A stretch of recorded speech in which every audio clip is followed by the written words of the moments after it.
It's got this loading thing. All right, we're good. We're live. We're live, ladies and gents. Welcome back. This is another Wednesday. Holy cow, this one came out pretty quick. I've been super busy lately, so there's wow, lots going on. I'll fill you guys all in on that. But let's do the preamble. We always do the preamble just as we're getting going because I know there's a lot of people that are already in the chat room. I see lots of you. Thanks for joining us so early. But a lot of people don't get the notification until after we go live. So people scrambling to jump in the room, get on in here and all of that stuff. And we're sharing out on many platforms. So you might be watching on Facebook. You might be watching on YouTube. You might be on X, on my X, on Marty's X, on Rumble. So no matter where you tune in, welcome to the chat. Welcome hanging out. This is how we do Wednesdays. So Wednesdays is the Marty and Clyde show. This is when Marty and I get together. We've been doing this for 4 years now. It's crazy how time has flown by. And yeah, so the way we do this is first hour of the show, we're just focusing on our conversation because Marty and I are both busy dudes, and Marty's been crazy busy with the whole Alberta prosperity stuff. So we don't really get much time to talk to each other between sessions. So yeah, it's us catching up for the week and talking about all these things, as many as that we can cram in an hour. And then afterwards, we'll be chatting with you guys out there in the internet. Whether you're on the YouTube chat, the X chat, Rumble, we see it all here. If you're on Facebook, we see it here as well. So get in the chat and join us. So after the first hour, that's when we'll be talking. So if it feels like we're not discussing what's being talked about in the chat, give us some time. We'll get to it. Yep. Anything else to add to that, Marty? No, you covered it. So, wow, that was probably the fastest preamble I've done in months. So might as well just get into it because we got so much to talk about. Marty, you're out. I'm glad. I'm glad you got out. Who posted your bail? Nobody. It was hey, just show it. Can you show the image real quick to people, and then you gotta get it. I got it. I hit the wrong button and I got to share it again. Hold on a second. Let me get to this one. Share that one instead. Here we go. I wonder. Okay. Friend of the channel. From CBC, influencer detained in Canada for promoting Alberta separation. Seriously? And yeah, this is so look at hang on. So look at the name of the article, right? The article was written by a guy named Grant Subsidy. I think that's all right. That's subtle. That's subtle. It is okay. So you can take it down now. Not true, but caught a lot of people. I mean, I was out canvassing yesterday on the side of the road when somebody said, "Why are you here? I'm surprised you're here." And I'm like, "What the hell?" And then they told me about this article, and then I got phone calls, and then it got really real when my when I do have a lawyer person that I've been associated with for a long time, and he called me. I'm like, why the hell is Rob calling me? And he's like, are you okay? Do you need bail money or whatever? I'm like, what the and then I looked on Twitter and I found that out. So it's parody. It's from an account you and I both know. And I know, and it upset some people, and maybe rightfully so. But I mean, it caught. I knew right away it was false. But I guess I'm the I'm the target of it. But the line, I've been caught by that account in particular many times. He's caught me with some parody because there are things that are being said as a joke that we get mad about because they sound so true. You know what I mean? Like there used to be an account that made fun of Jagmeet Singh, and I got caught by that account all the time. Like Jagmeet Singh is in favor of whatever, like nationalizing grocery stores, and I get all mad. And then people go, "You actually was in favor of that." That's not the parody, and this is what's crazy is that the reality is so close to the parody. Yes. That it's kind of hard to tell the difference between. Now, we both know this guy. We've met him in real life. He goes by the official record now. He's a real nice guy, absolutely nice guy, and probably doesn't care because he doesn't have to deal with the because people are like, why are you using the CBC logo? You get sued or whatever. He lives in Colombia half the year, so he don't care. I mean, if the CBC comes after him, he'll be like, whatever. Sue me. Here. Yeah. But that being said, like there's a line, I guess is there a line? What would you say the line would be? Because like I He's love. really close to the line in here, but I mean, he himself. Well, scroll down, right? Like his account is a parody account. That's correct. So anything that's posted by the official post, it should show right there. Oh, it doesn't even say parody anymore, or So it does doesn't it? say parody account. Like I guess you're supposed to have Ah, a thing that says parody account. yeah. Um, Okay. All right. Well, take that back, because normally I would have said, if you see something from an account that's clearly a parody account, then you should expect parody. So that's the step one. I mean, I think he took he could have gone a little bit further to make it clear that it's parody, right? Pretty much the only thing in there was parody was the name of the of the of the author at the CBC. That's it. And that's Yeah, people get caught out in this stuff. And then you see a lot of people, they'll share that article as if it's real. They'll just take the screen grab and then don't share the write-up that goes with it. So the screen grab goes out, and then next thing you know, it's all over the place. And people are calling your wife saying, when are you getting married? that's where I mean, I still found it funny, and so did Karen, but I definitely I had to tell about 20 people this morning it's a joke. Okay, it does So say satire. So the Satire Squad HQ. That's the name of the okay, yeah. oh, it is in the account name right there.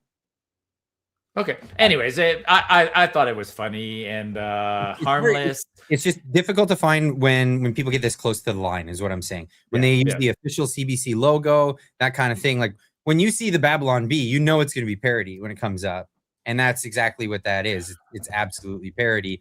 I mean, then they have a website called Not the Bee, and that one tripped me up because I was like, this sounds too real. I'm like, where's the punchline? And it turns out they have an actual news website called Not the Bee. So from their Babylon Bee parody website. But here's the thing. I did a parody today, and some people and I thought it was being super obvious about it. But I guess it caught some people off guard. Now, Mark Carney, he did his thing recently about his speech where he basically said again that we're no longer going to be partners with the United States, or that relationship is over. And then what does he do? He brings in a British soldier figurine and says, look at this. And I'm proud. And I look at this all the time. Every day when I get in, it's from I'll just play the clip so you can see what I'm talking about. This is just, if you wanted to screw up trade relations, this is the 101 class. When I get into the office, I always look at this statue on my desk.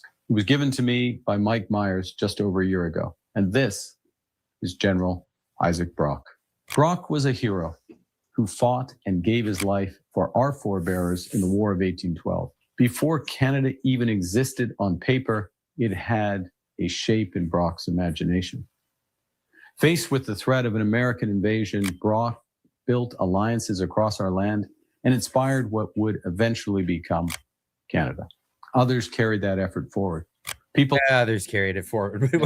What's the point of this whole thing? It's to say an American invasion is happening and we have to defend ourselves, and we're doing the right thing, and it's drumming it up. Now I pointed it out on X that it is incendiary. Now I did say Revolutionary War redcoat, and all the actuallys, like all the comic book guys came out saying the actually it was War of 1812. It was Sir Isaac Brock. And here's the thing. Yeah, I'm sure a lot of people in Ontario and that part of Canada know who this guy is. You said that there's a university there and you spent time there, so you know who he is. Listen, I asked a bunch of people from British Columbia. Nobody knows who this guy is, as if it's some given. But I did put out a piece of parody, and this was mine. And I'll just pop this up. So what I wrote was, while addressing the nation, President Donald J. Trump held a miniature figurine of a Chinese spy balloon. He keeps it in the Oval Office because, in quotes, it reminds me of how much Canada needs the United States of America. Going on to say they're totally fucked without us.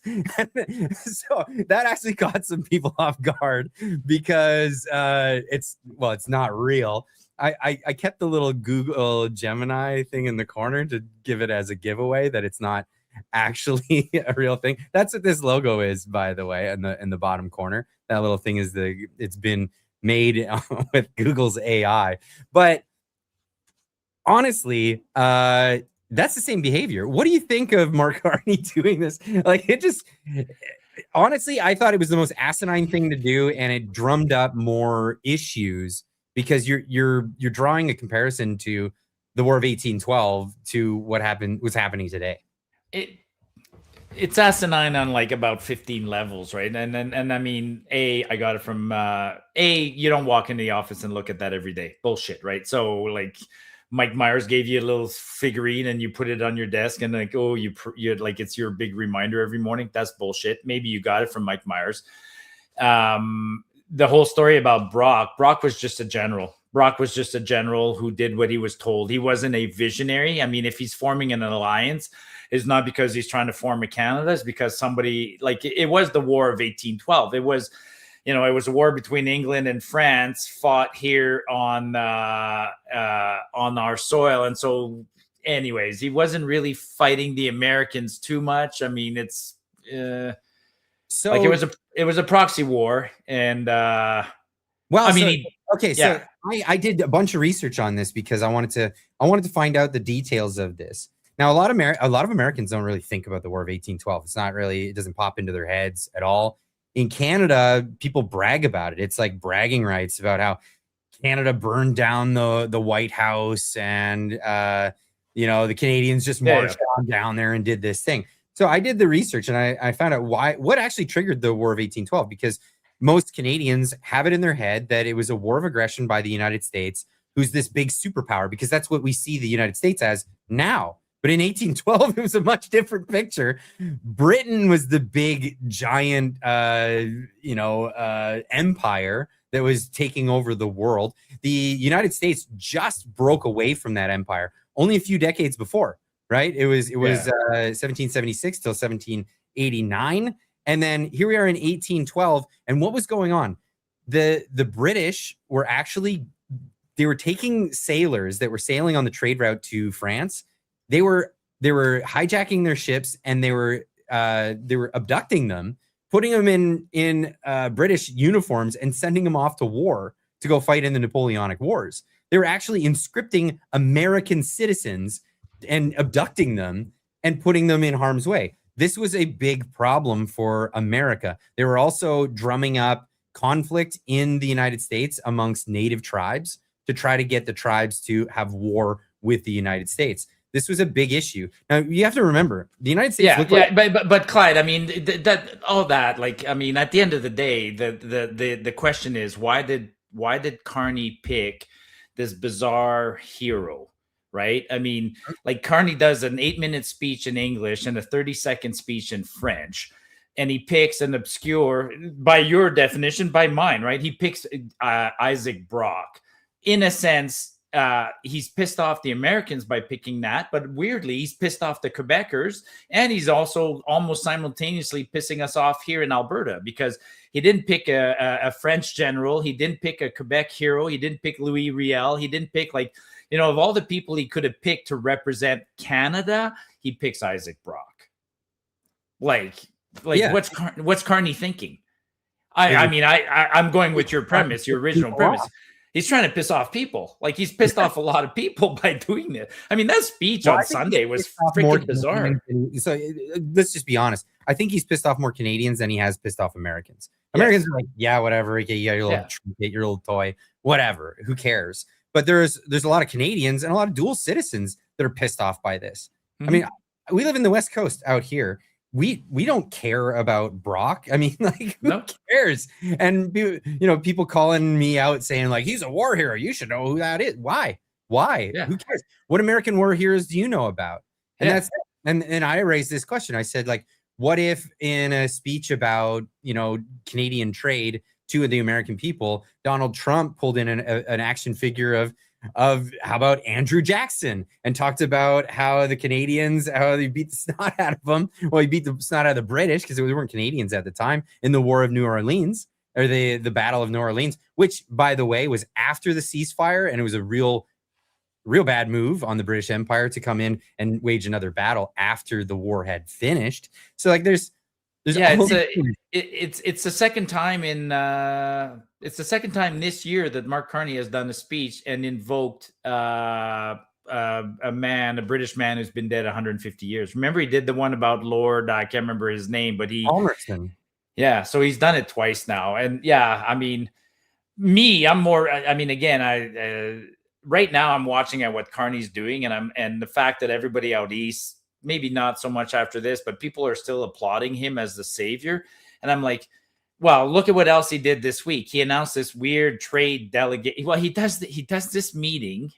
He does this press release or this 8-minute video on Sunday morning where he's talking about like how Canadians have grown up in a different Canada, blah, blah, blah, blah, blah.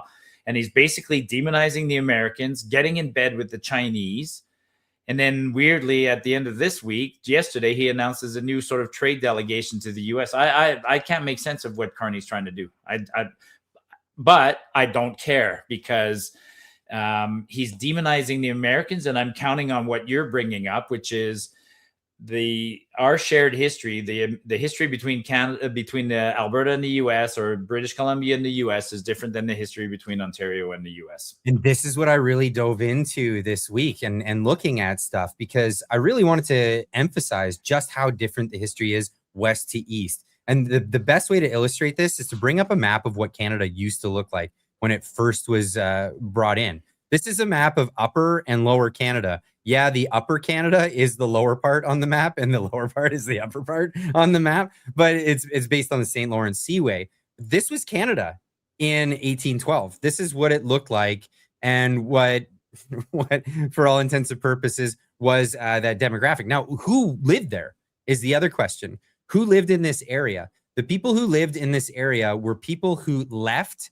America because of the Revolutionary War. There was a number of people that left the United States of America after the Revolutionary War, and it was because they were seen as traitors in America, and people went after them. They absolutely went after them after the war was done. British loyalists and all this, and a lot of them weren't even fighters. They were just people who wanted to have the crown. And the United States went in and they said, like, once it was founded, they looked at these people and said, you're a bunch of traitors. You don't get citizenship. You don't get to vote in our elections. You don't get to serve in office. And they got the scarlet letter basically for the support that they had for the crown. A lot of them, because of this, moved north, and they occupied those two different places, upper and lower Canada, which is now modern day Quebec and Ontario. So a lot of the sentiment and a lot of the history of that region originates from that. Now, on the western part of Canada, all the way across, is a completely different story. We're talking about adventurers and people who came for all different reasons. People who are native to the region, people who came in from the United States and ventured off in that direction entirely. And later on, when the full continent was decided, when the borders were decided, some people just by happenstance ended up on the wrong side of that border. And there is so much in common with Americans and Canadians west of Ontario. It's not the same history. It's not the same culture. It's not the same everything that Ontario and Quebec have. So yeah, I would go as far to say they're completely different people, west and east. Yeah, they are. And Carney, what Carney's doing is on purpose. I mean, it's become reckless at this point. He's picked having a crisis to the south of him, having Donald Trump to the south of him helps him politically, and he's capitalizing on that. And he's going too far now. He's pissing off Donald Trump. He's getting in bed with the Chinese, and he's constantly, I mean, he's trying to remind everybody back east, because he doesn't give a shit. Like, his message is not addressed to me or to you. That video, that message is addressed to people in Ontario. It's not even addressed to people in Quebec. It's addressed to a very specific group, a few Ontarians and Maritimers. And what he's telling those people is what has been repeated in that part of the world forever and ever. We're not Americans. We're Canadians. We're better. We kicked Americans' ass in the past. We have a British history, a British ancestry. We're different. We're going to be strong again. That's what he's trying to do. That's the message he's getting across. And the message that he's sharing resonates with I people in Ontario. Well, and that's it. I think it resonates with people on both sides of the aisle in Ontario. It actually resonates with conservative-minded people because that's their shared history, and that's what they like. Okay, but you're alienating the rest of Canada. So this divide and conquer technique that the Liberals have been using for forever is working once again. It's absolutely working once again.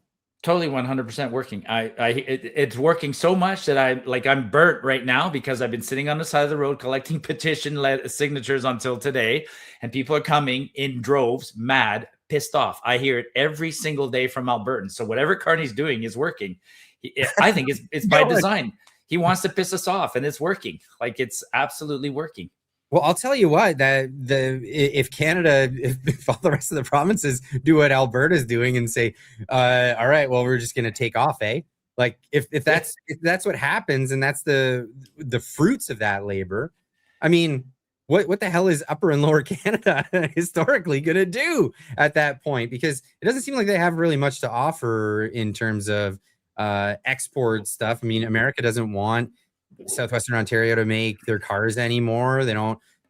Looks like they might be ramping up production to make the infrastructure to make aluminum in the United States, which would kill Quebec manufacturing. Carney announced a trade delegation basically to go and help review, not renegotiate, but review the Canada, USA, Mexico agreement, right? There's no Albertans in the delegation, and nobody here in Alberta blink an eye. Nobody blinked an eye. We don't care because we do $177 billion worth of trade with the US every year, and it's almost all oil and fertilizer and wheat and beef. None of those things are covered in the US, Mexico, Canada free trade agreement. The agreement that Carney has to renegotiate, I'd summarize as cars, aluminum, and the dairy cartel. So, like, we don't care. And Carney, I don't know how he's suing the negotiations. Like, I don't know what to bet, but we're not going to get a better deal on cars. Like, Ontario's not going to go win a new car plant next week by they're not. It's crazy what's going on. And by the way, we never talk about this. We rarely talk about Quebec politics because I think of our audience. But yesterday, Pierre Plamondon, the future premier of Quebec, because he's going to win the next election, he did an amazing 4-hour podcast. And in his podcast, or not 4 hours, it was released at 4 o'clock, a couple of hour-long podcast. Man, Quebecers are enraged right now. They want to separate. No way. So I'm absolutely let them, but we don't hear about that very much out east or out west. I'm not saying don't do it. I'm saying no way. They're actually like, and they've fomented this, and they actually want to go through with it. It seems more than in the past. I mean, he's a politician. They all talk, but I'm not. The whole country's parody. I don't even know what we're doing anymore. I have no idea.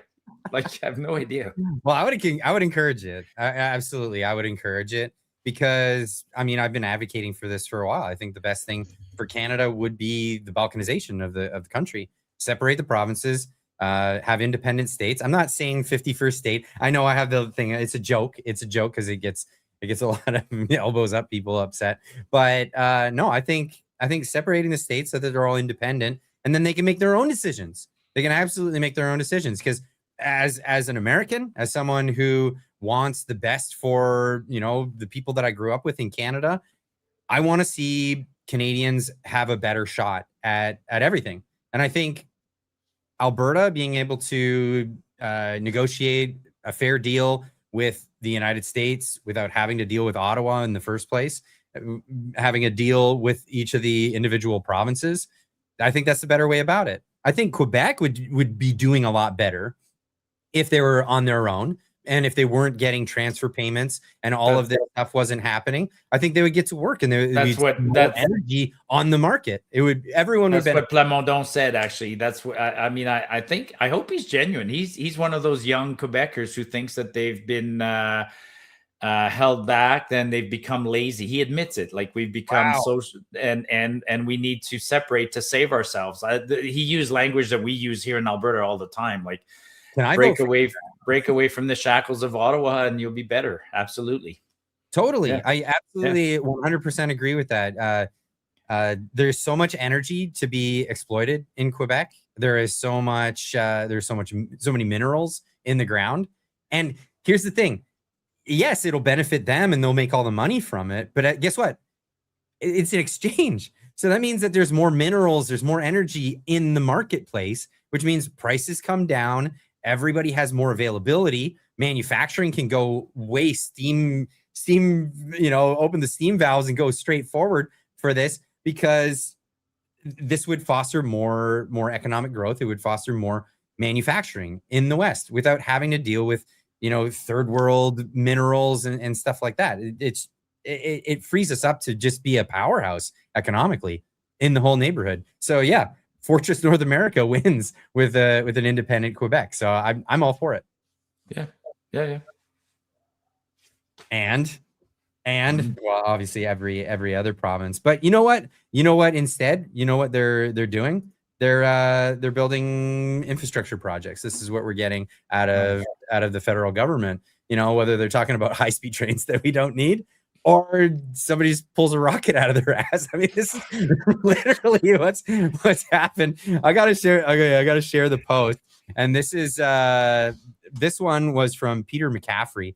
And he says, I promise I'm not joking. This is Canada's spaceport. Last month, the federal government paid $200 million to a company called Maritime Launch Services to lease it for 10 years.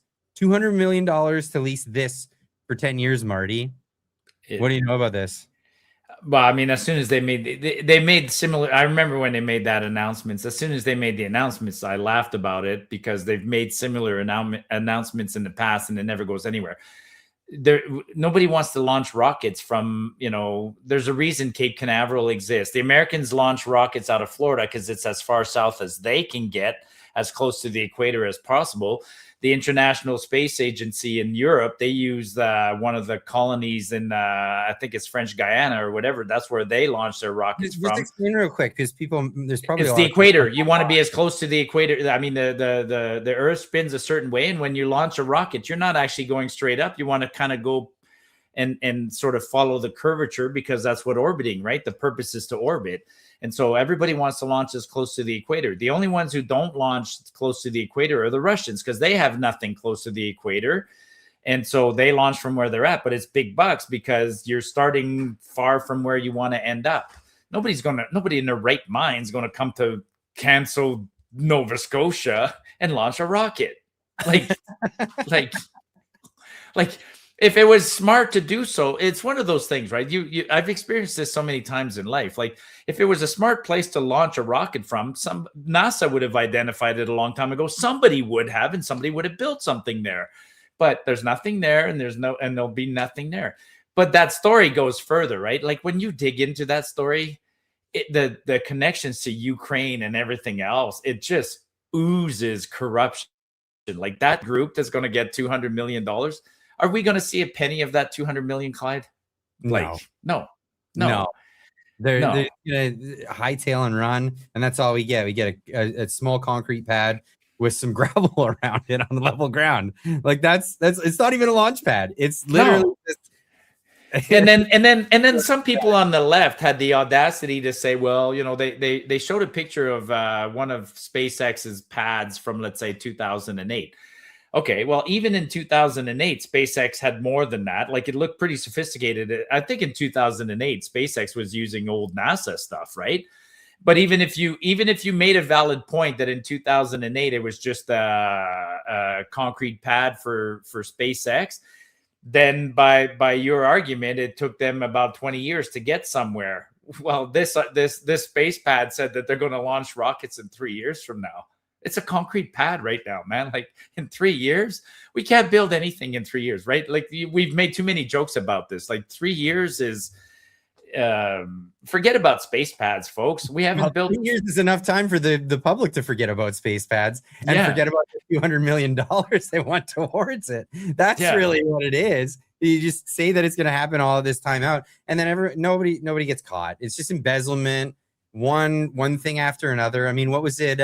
the new high-speed rail that's going to cost way too much money and service nobody. We just found out news that Frankie Bubbles, he got his wife got the contract. Like, man, Champagne's wife is the president of the Crown Corporation that would operate that train. And they're like, and then his answer is, well, I'll just recluse myself from discussions. No, like that's not how it works. Oh my God. You got to recuse yourself from everything. That's everything. That's exactly what it is. I mean, it's unreal. I had another clip. Yeah, I found that Scott Bessent clip that we were talking about just last week. Here, let me pop this up because you got to hear this. Here's the difference between the Canadian way of dealing with the conflict of interest versus the American way of doing this.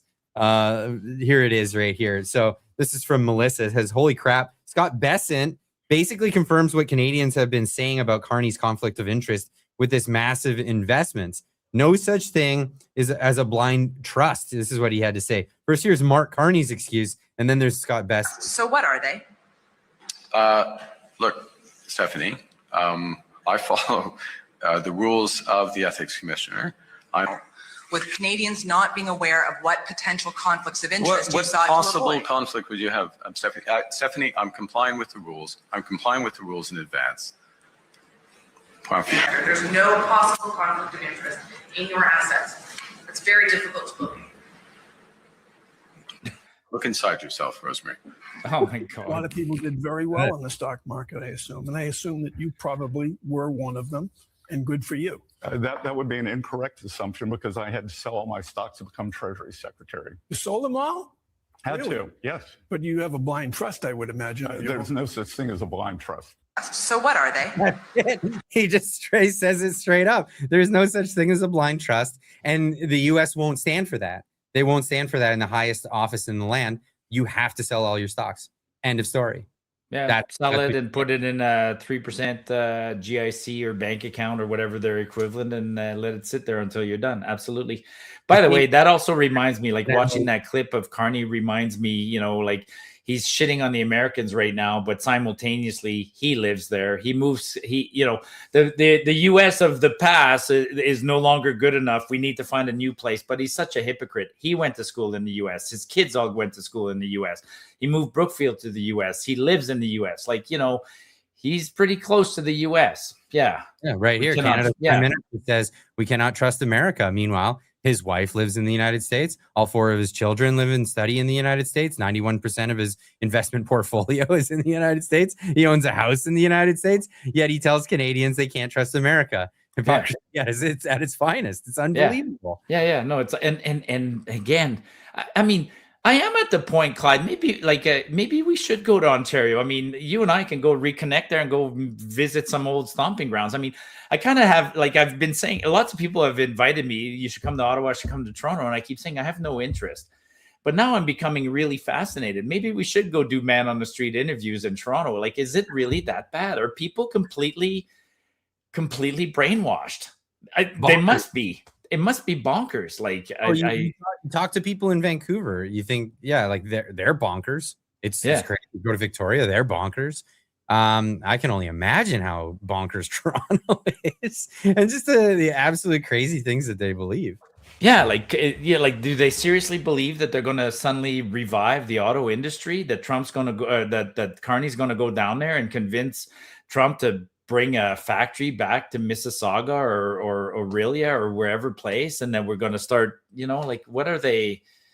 Wow, they're not convinced, because well, here's the thing: the auto industry was in southern Ontario, and it was there, you know, because at one point it was cheaper, and then they moved there, and things got more and more expensive as the years went on. Whether it was the union wages or it was the regulatory everything overhead on them, it cost more and more and more, but it was still at that threshold where it was cheaper to just keep going with it than it was to up and move all the capital and retrain and do all that stuff. Yeah. Now it's not the case. It's more expensive. The overhead is crazier. The regulatory obligations are way insane. And once they've already left, it's even harder to convince them to come here. So what does Well, the government do? They entice them with like paying for stuff, like they did with Stellantis, like they did with the battery companies. And what happens? They say, okay, yeah, we'll do that, and then they take the money and they back out. They gone. yeah, and then you know, and in his speech this week, Carney was bragging about how you know, he's signed 20 new trade deals in the last year, and people go, "Oh, 20 trade deals, that's fantastic." And then you look at it, it's like, yeah, so you signed a new deal with Sri Lanka. That's awesome. Like, what's the volume we do with Sri Lanka? Oh, well, we do $17 million a year. $17 million a year. Wow, that's that, like, somebody made a meme the other day. Like, that's about 15 seconds of trade with the US. You know, like when you break it down that way, it's like you're never going to replace what we trade with the US with diversification. It's a great, diversification is great. I'm not against it. I'm 100% in favor of it. I mean, we try and do it here all the time, but Alberta's been trying to do forever, and it's been stymied by stopping pipelines for the longest time. Absolutely. Yeah. Like, what is Ontario offering the rest of the world? More like expensive cars and expensive steel and expensive Crown Royal? Like, Sri Lanka doesn't want her. Like, what are we trading with Sri Lanka? Rubber. That's great. We don't need that much rubber. And in return, what do they get from us? A little bit of whatever. Actually, and that's the irony, is a lot of the trade that is going on that Carney is doing with other nations actually does benefit Alberta and BC and others, right? Like, he goes to China and he like, that's why Ontario was mad, because Carney went to China, and what did he get? He got a few cars, Chinese EVs, and what did the Chinese want from us? Oil, canola, potash. Like, there's nothing in it for Ontario to deal with China. And I don't understand why the Americans, why the Canadians out east can't figure that out. Like, getting in bed with China is your number one competitor of stuff you guys are producing, and it ain't gonna. Ontario, I mean, there's a way out for Ontario. Like, we touched on it. It's the same way out for Quebec.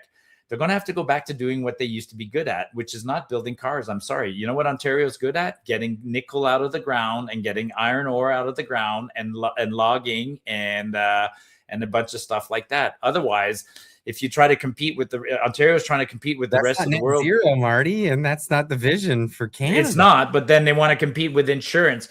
Can't compete against England for insurance. They want to compete with financials. Can't compete against the US on financials.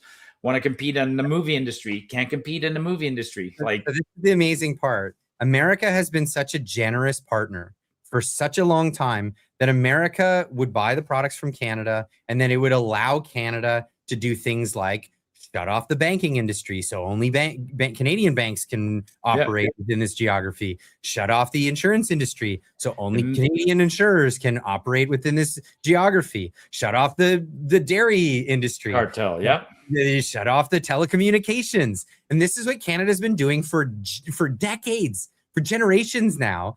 And now people are just waking up and saying, holy crap, if Canadians don't have any money to spend on these things, and we lose the thing that we sell to the United States that makes us all the money, nobody's gonna buy this crap anymore. Yeah.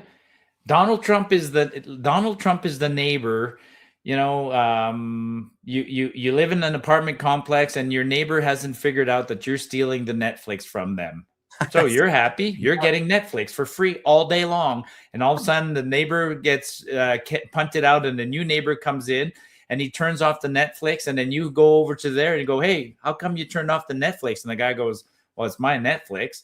Well, that's what Donald Trump did to us. Yep. He turned off a whole bunch of systems, and people in Canada said, Donald Trump's attacking us. No, he's not attacking us. It was only a matter of time before some American person would step into that role and go, why are we doing all this? Why are we protecting the boats crossing the Pacific Ocean? Why are we putting military bases all over the world? Why are we sending weapons everywhere and our own guys? Why are we subsidizing the car industry? Yeah, absolutely. And people are, and Mark Carney wants to reverse all that. You realize you've been on a free ride and somebody got to foot the bill. And the guy that foots the bill turns around and says, not doing it anymore. The space program is an example, right? Last week. But we don't want to pay your bills anymore. That's it. Last week we took a whole bunch of we got all proud last week because a Canadian went around the moon. But what was he doing? He hitchhiked a ride on the American spacecraft. I was really disappointed by that. So at first, the first time I heard him on the radio, he made a speech. It was a brief one, but he said something along the lines of, "This was amazing that America brought us along. And I have everything to thank for America and what America made available to us." And I swear the guy got the memo, because after that, a week later, he was doing interviews again and he didn't bring up America whatsoever. And he started saying that it was all Canada and Canada made this possible and all of this stuff. I'm like, wow, okay. I guess he got the memo that you're not allowed to thank America for the things that America does. And that's just a shame. I find it tragic. I think it's rude. Like what else can you call it? And Canadians are seen as these amazingly polite, nice people, and I find that's completely diminished. I don't know. Like, was that just always just a myth? Am I just waking up to the fact that Canadians aren't that nice, or is this a new phenomenon? Because the word that a lot of Canadians need to learn, or this phrase, is thank you. Thank you. Yeah. Thank you. And it would go a long damn way. It really would. It would go a long damn way. And guess what? A lot of Europe got a free ride for a very long time. When Trump came in and he started putting it down that we're going to do these tariffs, they just said, okay, we don't like it, but we'll do it. They didn't raise a fuss. They didn't threaten war. They didn't threaten any of this stuff. Asia, same thing. Vietnam, they went from having free open trade with the United States and barriers to entry into their own market to now America gets to sell their automobiles and do all this stuff in a demographic it's actually a dream. They're a rising economy. They have 100 million people in a small geographical area. So you ship your products there and they get distributed in that economy quite well. Now that market's open for the United States. Same with Indonesia. And guess what? Those nations are paying upwards to 20% tariffs to enter the U.S. market, and they're doing it with a smile on their face. So that's got to mean a lot to a lot of people. Look at again. Remember a month ago. Let me bring it back to this, right? I mean, we're 13, 14 times smaller than the Americans, but we still always like to think that we punch above our weight class, which is a joke, right? The Americans could crush us. Luckily, they don't. And then look at what we've done in the last few months, right? 2 months ago, there was this advertising campaign. Canada is a nation of builders. Remember we talked about that one? That one pissed me off because Canada is a nation of builders. Remember the project that they highlighted in that video? The St. Lawrence Seaway, right? Canada is a nation of builders. And so they showed, the government of Canada, nation of builders, they show the St. Lawrence Seaway, which was built in the 1960s. That's the best they can come up with. We're a nation of builders, but the best thing you can come up with is something we built in the 1960s. Okay. Now this week, Carney's like, we're a nation of fighters. We're a nation of blah, blah. What's the best he can come up with? A hero from 1812. Yeah. I hear it all the time. This was a gripe that I had before. 200 years ago.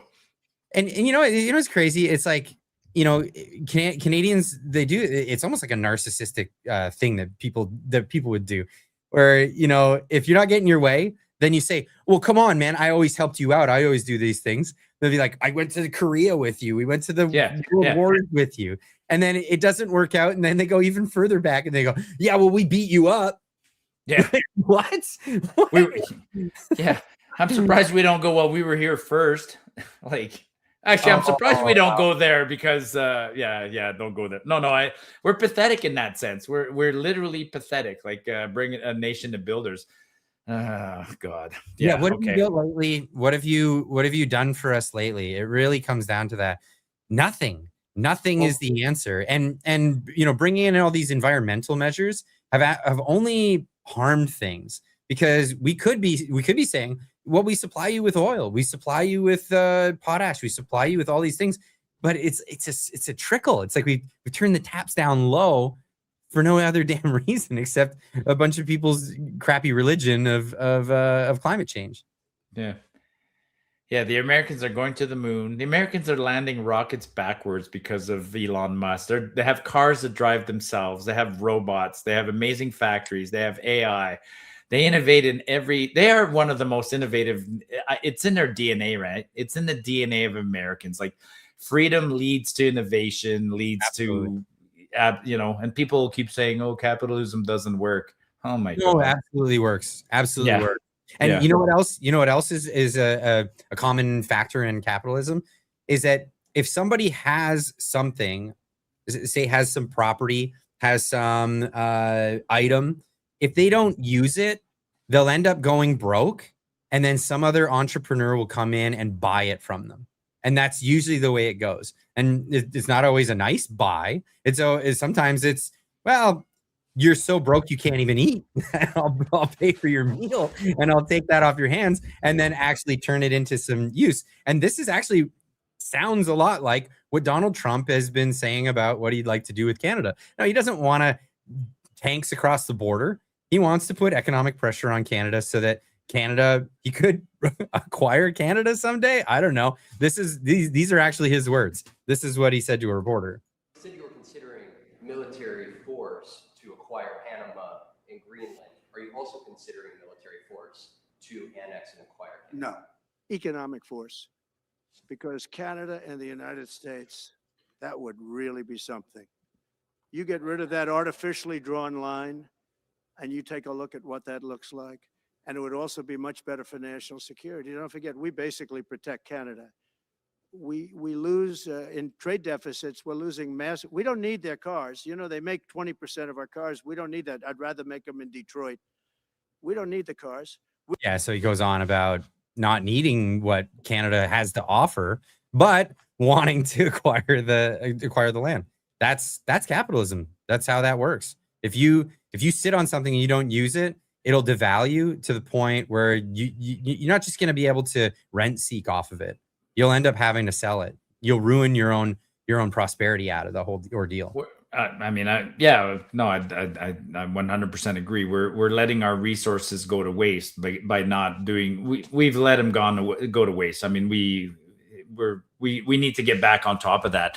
I mean, we've become Africa. I've always criticized Africa, right? Like Africa was a colony for the longest part. Sure, you know, it was British that went in there, the Dutch, the Portuguese, and then they wanted those places for their minerals and their resources, and then they made it run. And then when they left there and they turned it back to the Africans, for the most part, the last 50 years has not been the manifest destiny for the African states. They've not been able to get they're missing something. They're missing the concept of democracy and a few other things, but we're becoming that. Canada is becoming a banana republic. We're led by a bunch of idiots who are, and yes, we will be ripe for the taking at some point. I mean, that clip from Trump is about a year old, or maybe more than a year from last year, but it could manifest itself. We're fundamentally bankrupt as a country. We're bankrupt. I mean, we're $3 trillion in the hole federally alone, $6 trillion in debt at all levels of government. We're basically bankrupt. And that's why we decided on the channel to issue this shirt. This is I'd grab that shirt. This is the Donald Trump. He likes to grab things. So that's what we got. Go hit the store. The link is in the description down below. Go get yourself one of those. Make your friends laugh at the next gathering, barbecue, what have you. Have one of those. You got another sign recently. We got to give a shout out to your friend that. Well, it's a friend of the channel. I don't know. Yeah. Is it backwards or this is yeah, you can read it normal. Yeah. It's done it's 3D printed, and there was a guy named Spencer who watches us all the time. He swung by on the side of the road where I was collecting signatures. He brought this for you, and he brought me something pretty sweet. He brought me some hand-loaded bullets, cartridges for my 270, and some freeze-dried Skittles. Freeze-dried Skittles? What? Yeah, he's got a cool freeze-drying machine, and I didn't know what they were, but as soon as Skittles have moisture in them, so he put them in this machine, and then they sort of pop like popcorn, and they're recognizable. It's really cool. What? So the water's out of them. freeze-dried Skittles. And as soon as I brought them home and I put them on the counter there, I munched on a few of them. And then the kids came home for the weekend. They're like, "Oh, cool, Dad. Where'd you get the freeze-dried Skittles?" They knew what it was right away. Instantly. I'm like, okay, I'm old. I don't know what the I've hell never that is. even heard of this. Yeah. Oh, so that's what they look like. Hold on, I'll pop it open so everybody can see. They're like bowling ball, billiard balls that have been popped open with the white inside. Like, it's really cool. Yeah. Let me. Yeah. That's Exactly. what they look like. That's exactly it. All the water's been sucked out of them. What's the texture of them? What do they taste like? Very sweet and crunchy. It's like a crunchy snack instead of a chewy snack. Skittles are chewy normally, but they're just crunchy. Oh, Yeah. wow. I'd like to try that. Yeah. Well, Yeah, Spencer's watching. He'll send you some, I guess. No, he gave me this. I'll bring it to you, or I'll mail it to you if I don't go see you soon. But that's more for the new studio anyways. So.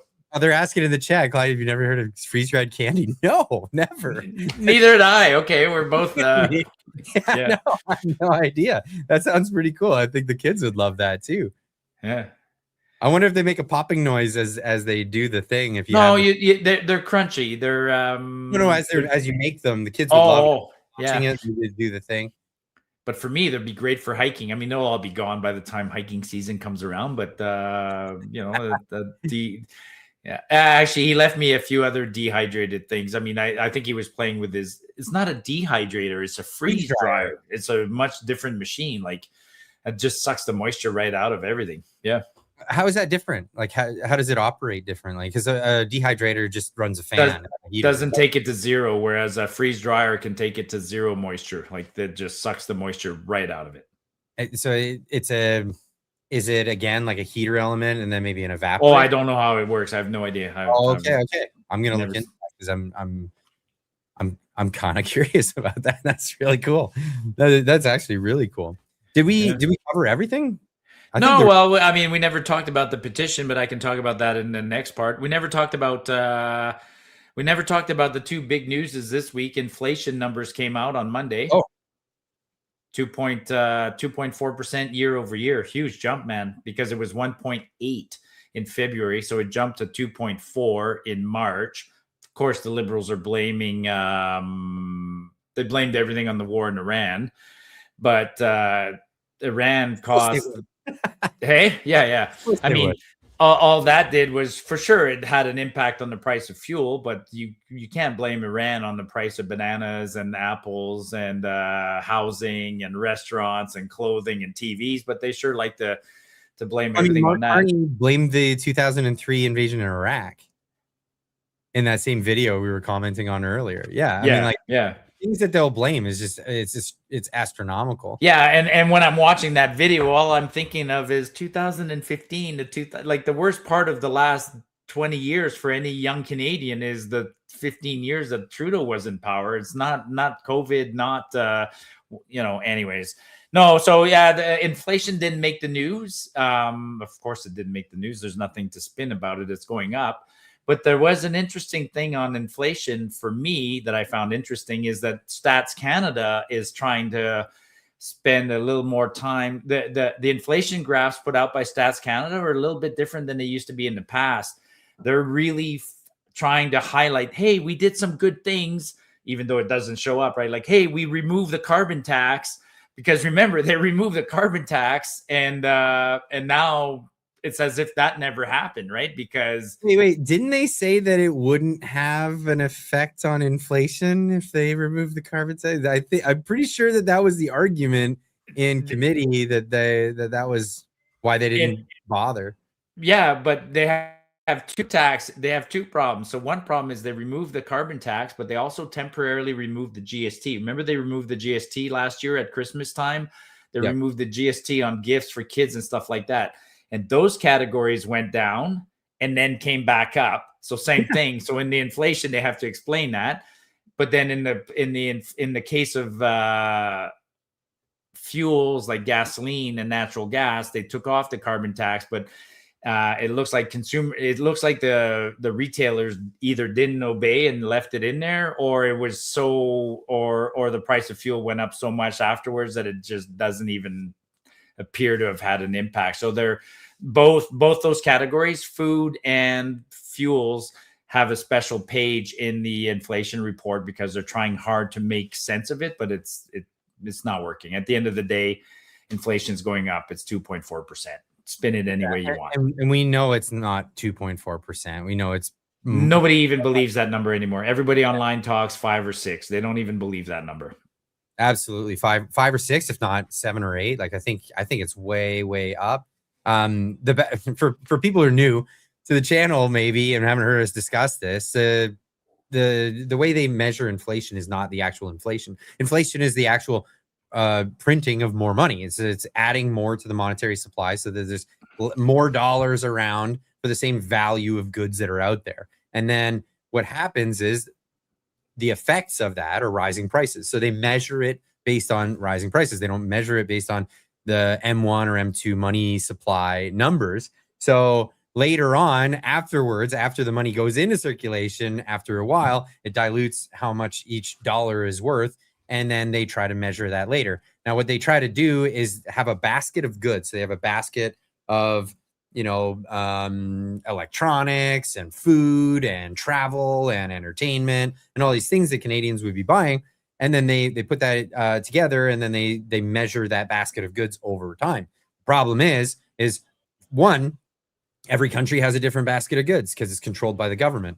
The other part is they keep changing what's in the basket. So how do you measure it over time if you keep changing what's in the basket? And then they came up with another weights and measures way of manipulating the basket. It's just a way of they look good for you.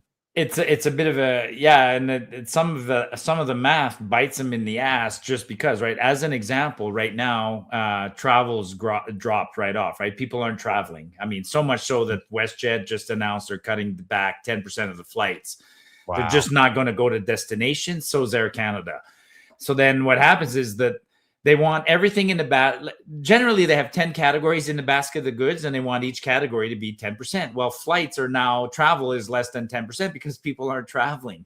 So then they remove travel and they put something else in there that's gone up, and it makes inflation. They change it all told because of that, right? Like they change the basket of goods because we stopped buying stuff. I mean, they still have they want to keep shoes in the basket of goods, and they want to keep clothing. Why? Because none of us are buying any clothes right now. So what does inflation look like for clothes? Well, it tanks. It tanks. The price. So they want so retailers can actually sell clothes. So they want to keep it in there.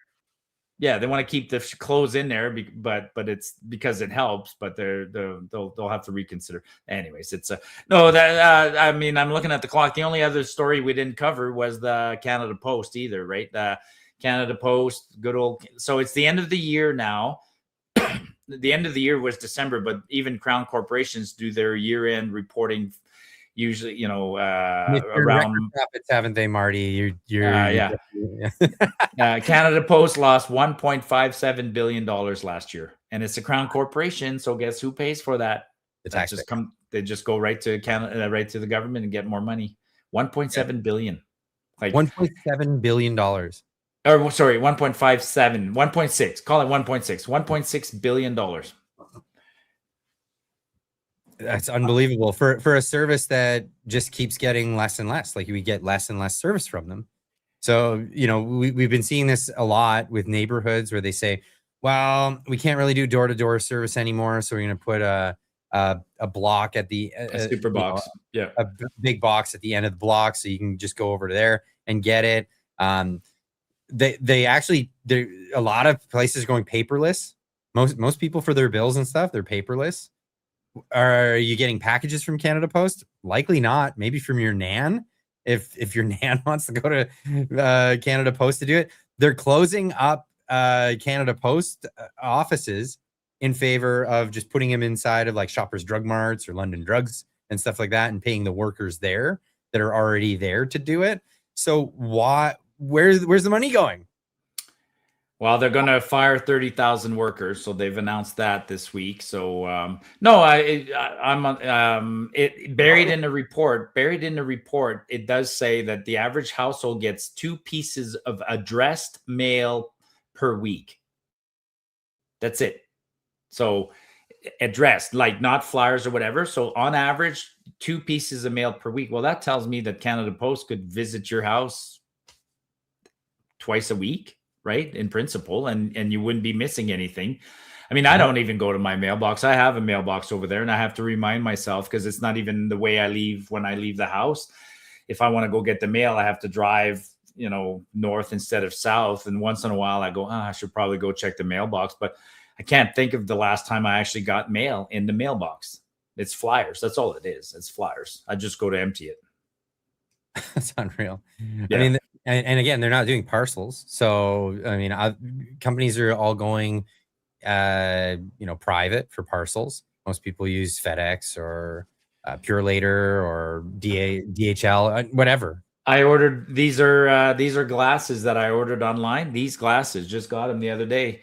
They're $60 online. I don't know where they come from, but I got them 3 days later, delivered at the house. Like, the world is changing, man. The world is changing. And yeah, Amazon, I buy so much from Amazon. I buy $10 items from Amazon. I used to think, how can the Amazon make $10 on a $10 item? Like, no joke. Like, I needed, I don't know what they're called, like big paper clips while I was canvassing, right?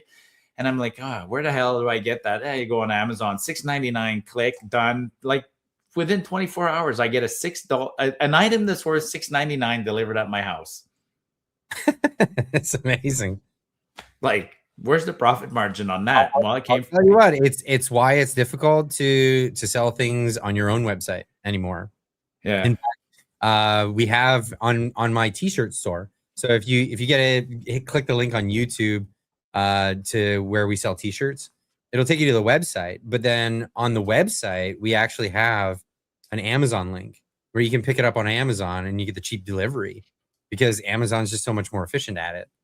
So yeah, I mean, Amazon's taking over everything, honestly. Yeah. Crazy. Cool.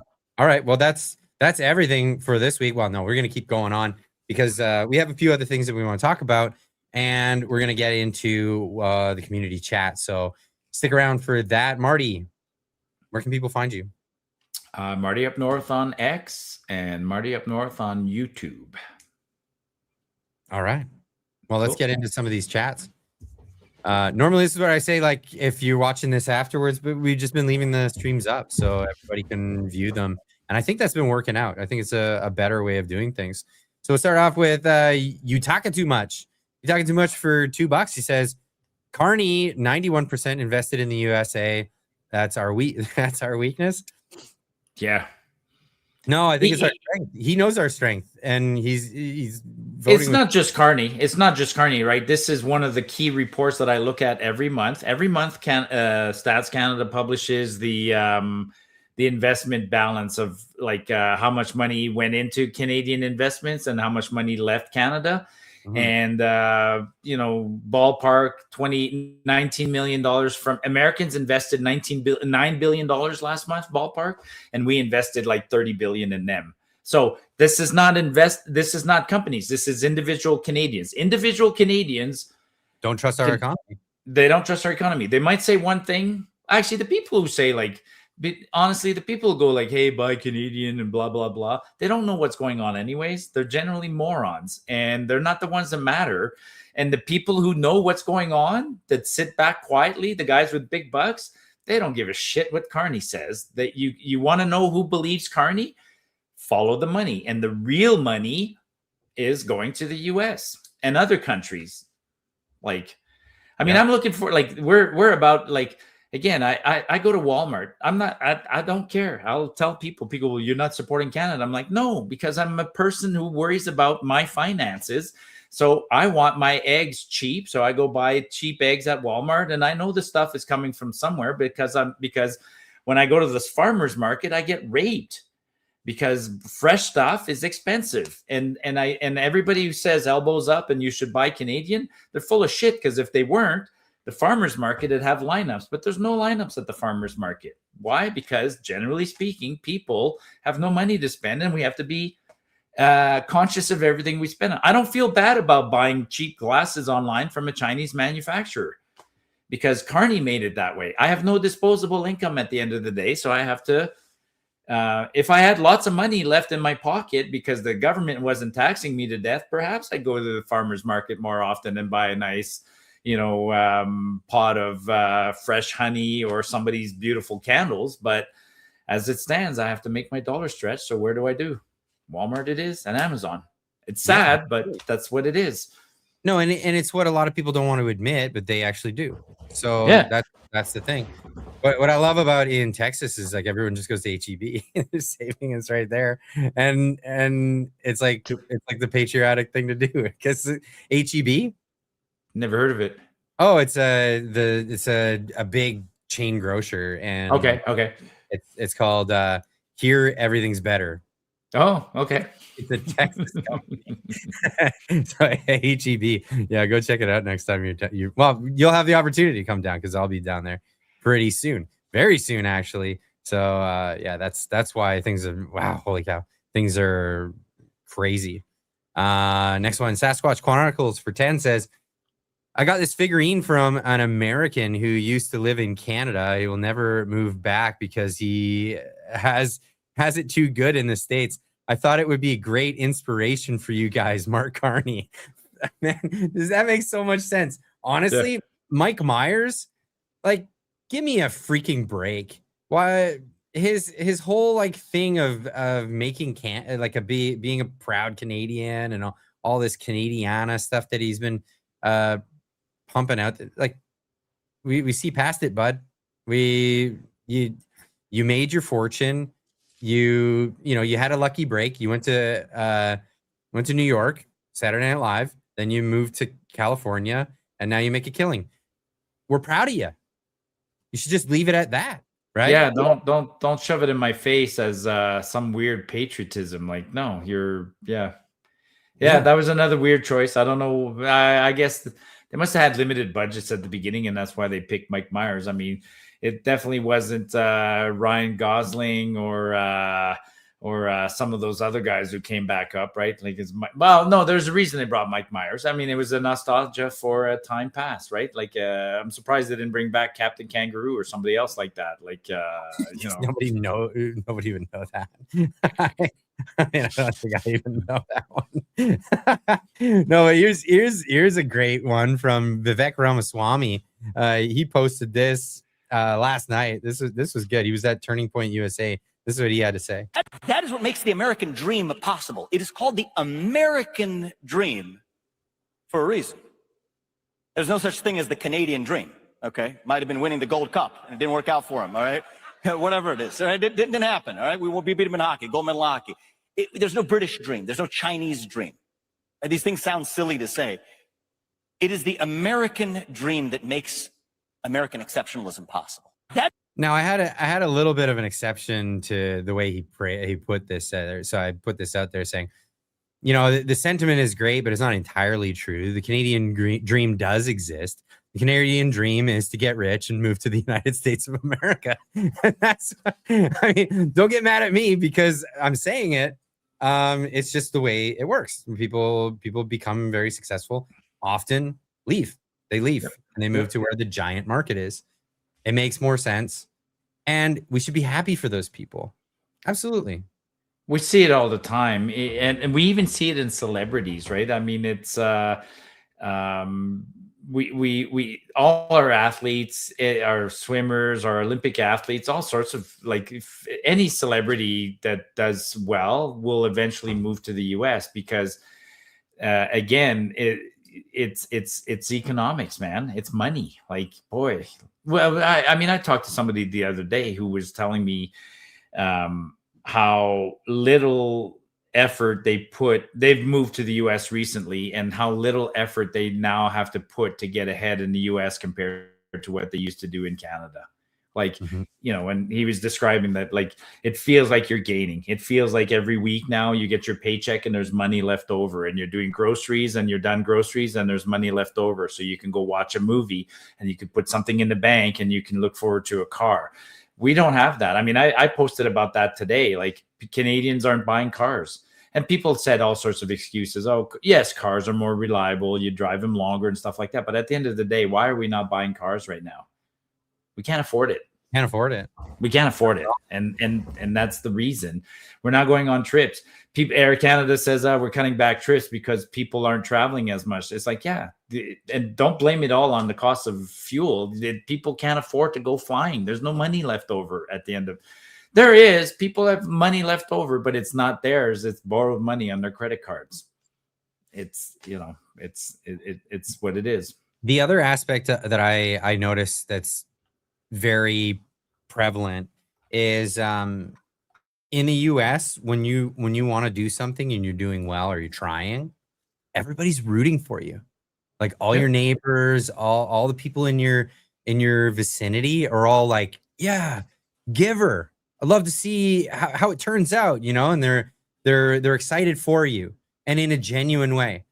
Canada has like the crabs in the bucket analogy sort of lifestyle. For people who don't know what that is, it's you know, if you go to the fishing wharf, you'll see crabs in buckets. The fishermen will just have them in buckets with open tops. And you know, if you ask them like, why don't you put a top on there that they can just climb out?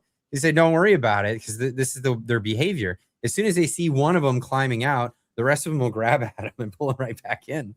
And you don't have to put a top on them. It's insane. So Canadians are like that. As soon as somebody's excelling, get the hell out. Like, get the hell out, or a bunch of people are going to come reaching at you and pull you right back down. And it really feels that way. I've noticed this, with the success of the YouTube channel and stuff like that. I want to build people up. I want to help people do well.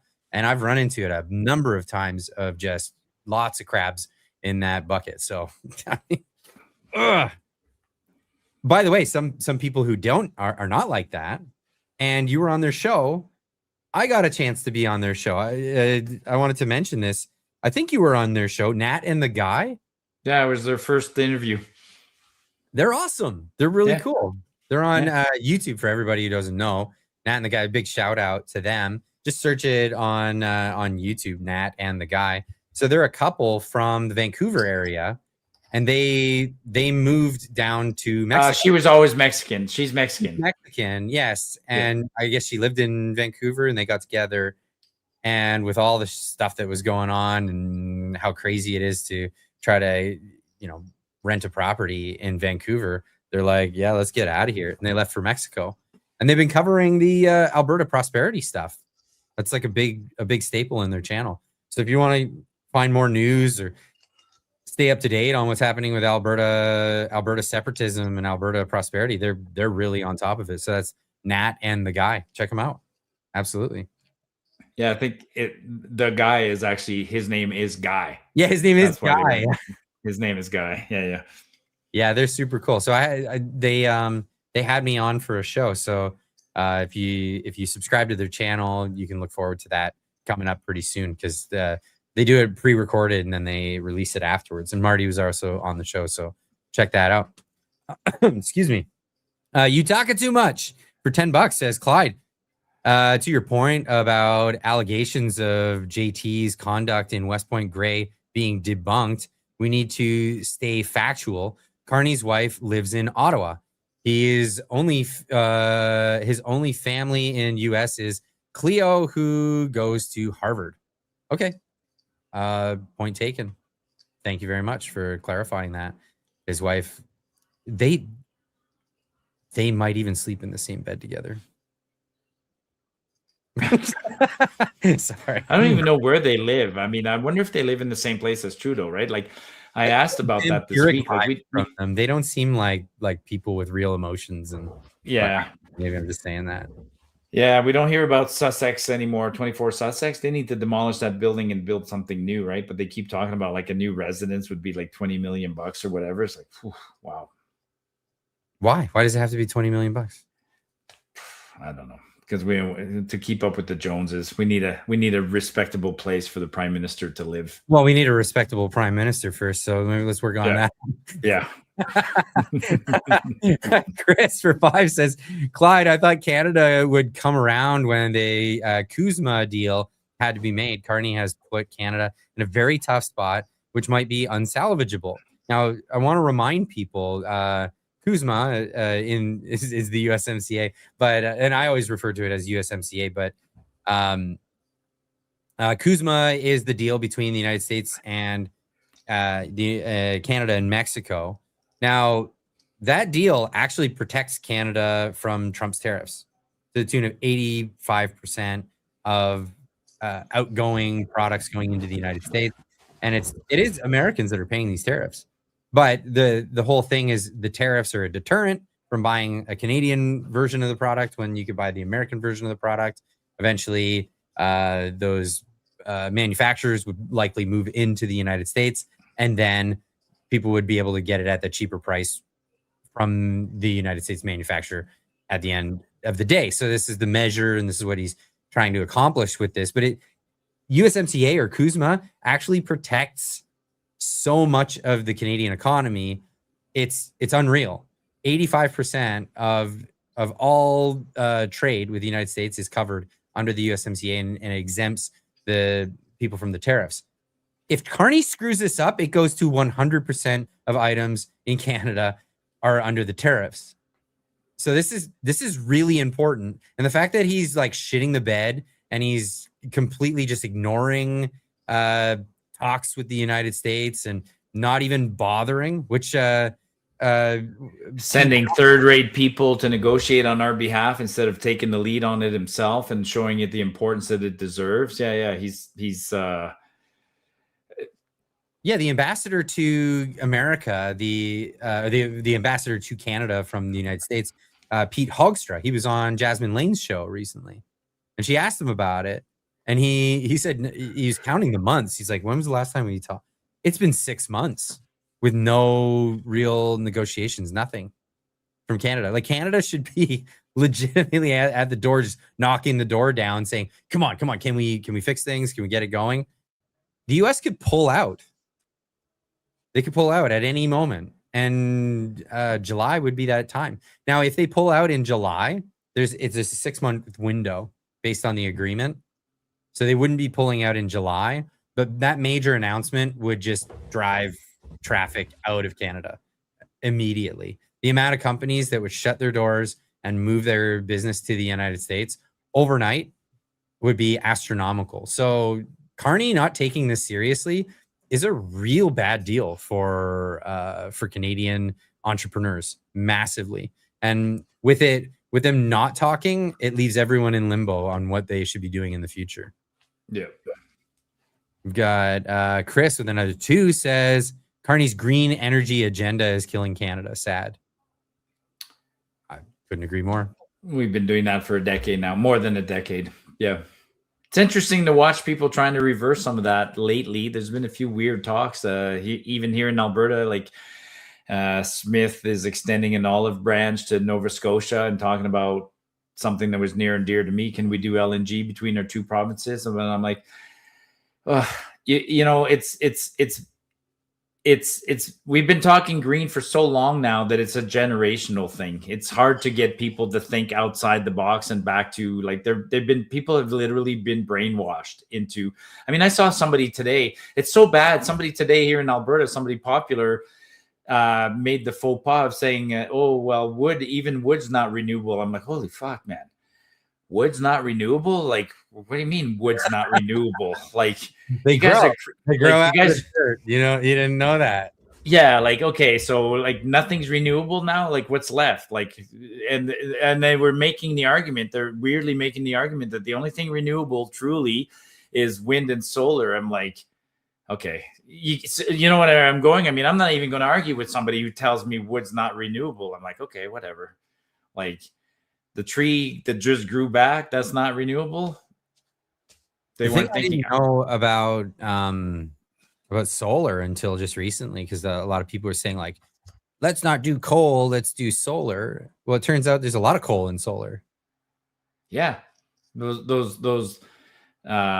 that fiberglass, that steel structure, the concrete, all of that. I mean, it's I'm thinking wind. Sorry, wind or solar. They're both. Yeah. The actual crystalline structure of the semiconductor inside of it that actually produces the energy is made out of coal and quartz. Without the two mixture, you're not making that crystalline structure, and you got to burn a bunch of coal to make those things. And yeah, it's just unbelievable. Like this is, and it's expensive to produce. Like we don't have a cheap way of doing it. And then one hailstorm and it's all gone, right? Dude. Yeah. Or yeah, well, never mind hail. I live in a place that has I still have snow in my yard. So I mean, solar panels here. There's still snow in your yard. I posted on X on the weekend. I had to get the snow plow out and plow my driveway, and it was this thick. Like it's snow. There's still snow here. Like we got a lot of snow this year. Oh, I don't envy you, man. Yeah. At all. It's almost like summer here now.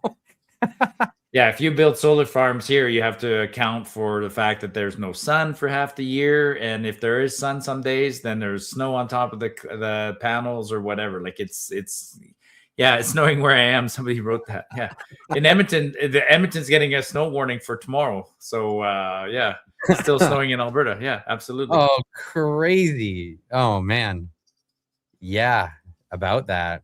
Yeah, I'm taking a chance this weekend. I'm taking the snow tires off this weekend and putting the regulars on. So if it snows on Monday, it's my fault, folks. Sorry. Brutal. Yeah, that's the bane of my existence right now.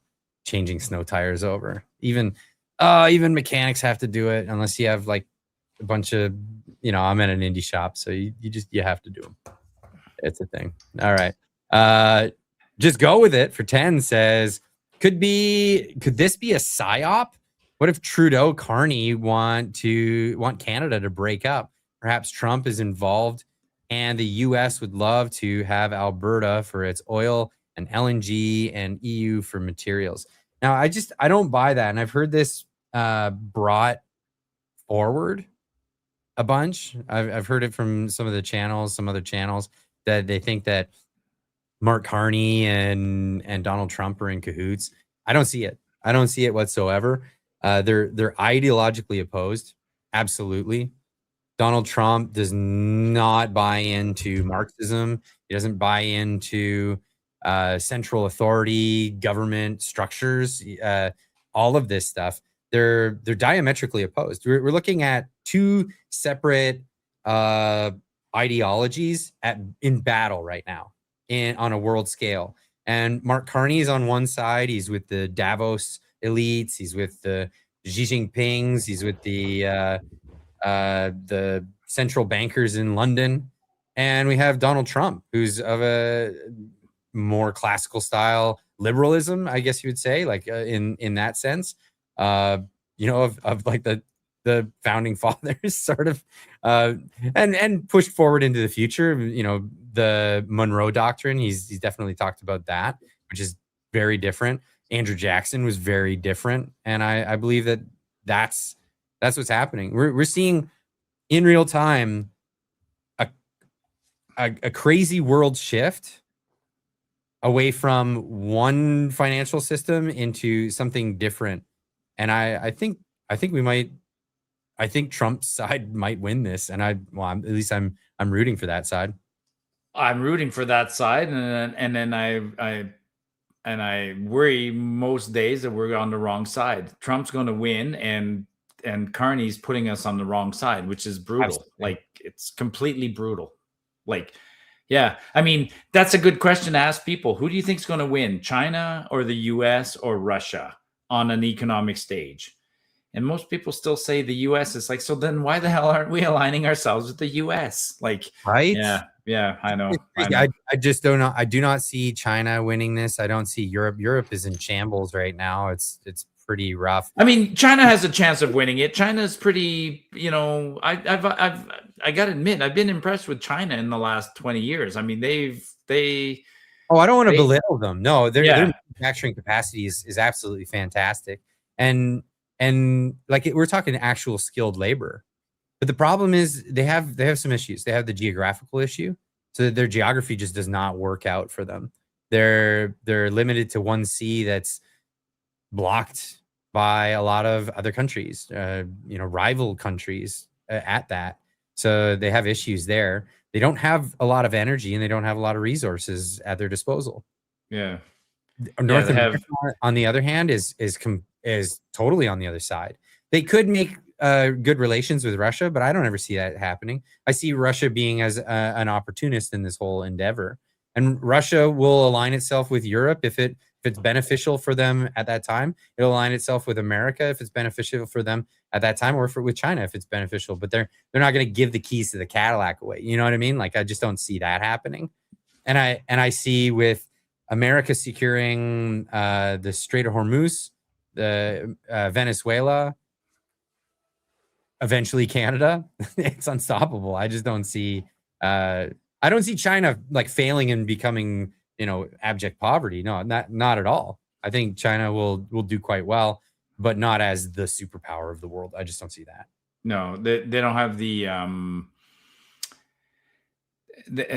freedom is lacking, and like we said earlier, they're not an innovative country. They copy rapidly, and then they innovate when it comes to, say, speeding up the manufacturing. Actually, I shouldn't say that.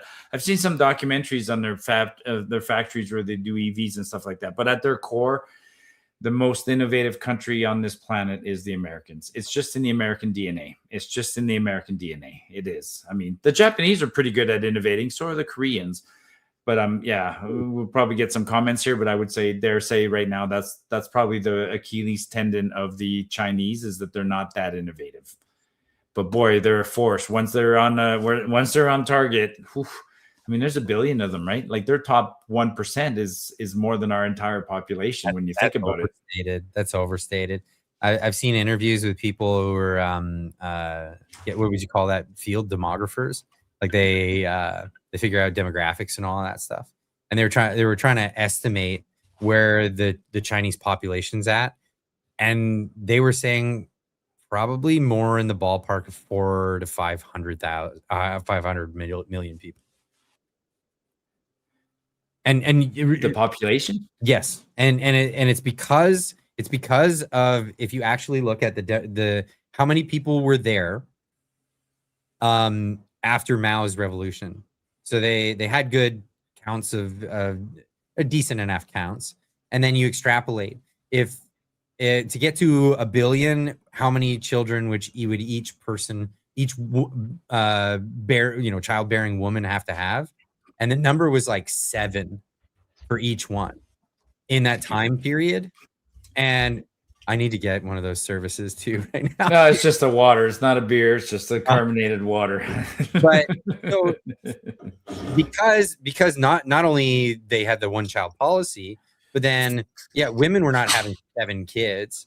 It wasn't happening. So if you extrapolated and figured out how many people could they have produced, given how many people that they had back then to what they have now, the estimates are like 400 to 500 million, which is still way more than the United States by a factor of like 100 million people, but it's not the billion that they boast about.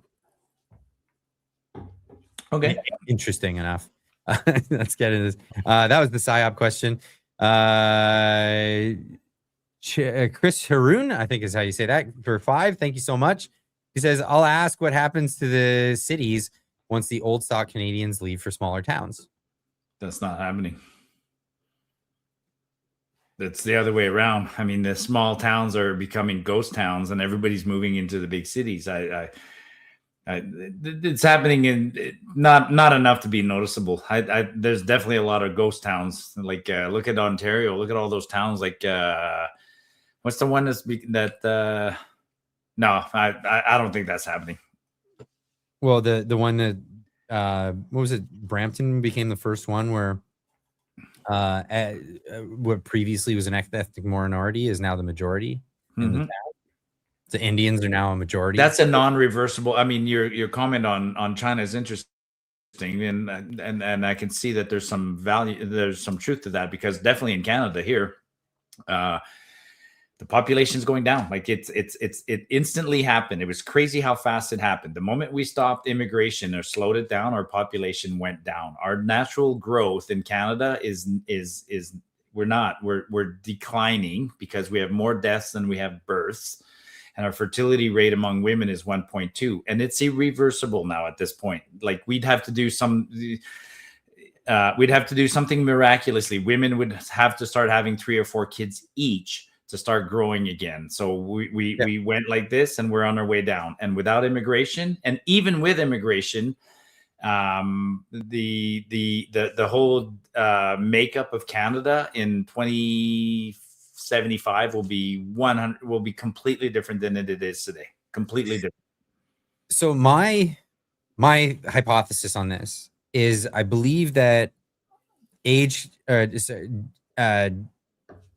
demographic collapse, birth rate collapse and all of this stuff, is a product of socialist policy. I believe that as soon as you have a guaranteed retirement savings that is paid for by the government, people tend to not worry about their retirement anymore. So their retirement plan, naturally in history, was to have a lot of kids, because your kids would take care of you. A big family would take care of you. And you do what you can to save and all that stuff, but you always have a large family, and that's your retirement plan. When the social programs come around and the social safety net happens, people step away from that, and they do it not thinking of it, but by happenstance, right? A lot of people. Yeah, it's happening. It's happening around the world. I mean, it's not just. It's a function of social, but it's also a function of early childhood survival. So when kids when 20% of the kids in a country are dead by the age of 5, people tend to have more kids. But then when your kids start to live to be, when you have an almost guarantee that your kid will make it to the age of 18, then people have 2-3 kids, and that's enough. And we live in a country where you're almost guaranteed. Once your kid's born in this country, you're almost guaranteed that your kid's going to make it to 18. So we just don't the advances in medicine and social services have all affected that. But it's plotted around the world. The birth rate drops around the world. It's just and it's in all of the societies that have social programs. That's my argument. And I'm saying social programs are there, but it starts to happen before that. It happens. The first thing that triggers a lower birth rate is longevity. It's a longer life expectancy. When people survive childhood, then people have less kids. Okay. Yeah. So yeah. So we're basically we're just animals. We're like every other animal. We just reproduce to make sure our DNA gets. And then something instinctively in ourselves says, oh, okay, well, I had kids, they're 10 years old, I don't need to have too many more, right? It's just genetics. Yeah, and when we're poor and we're struggling, we have tons of kids. And this adds to the idea that, like, when you have ghetto neighborhoods and stuff like that, and people are like, why are you having 10 kids and you can't even pay your bills?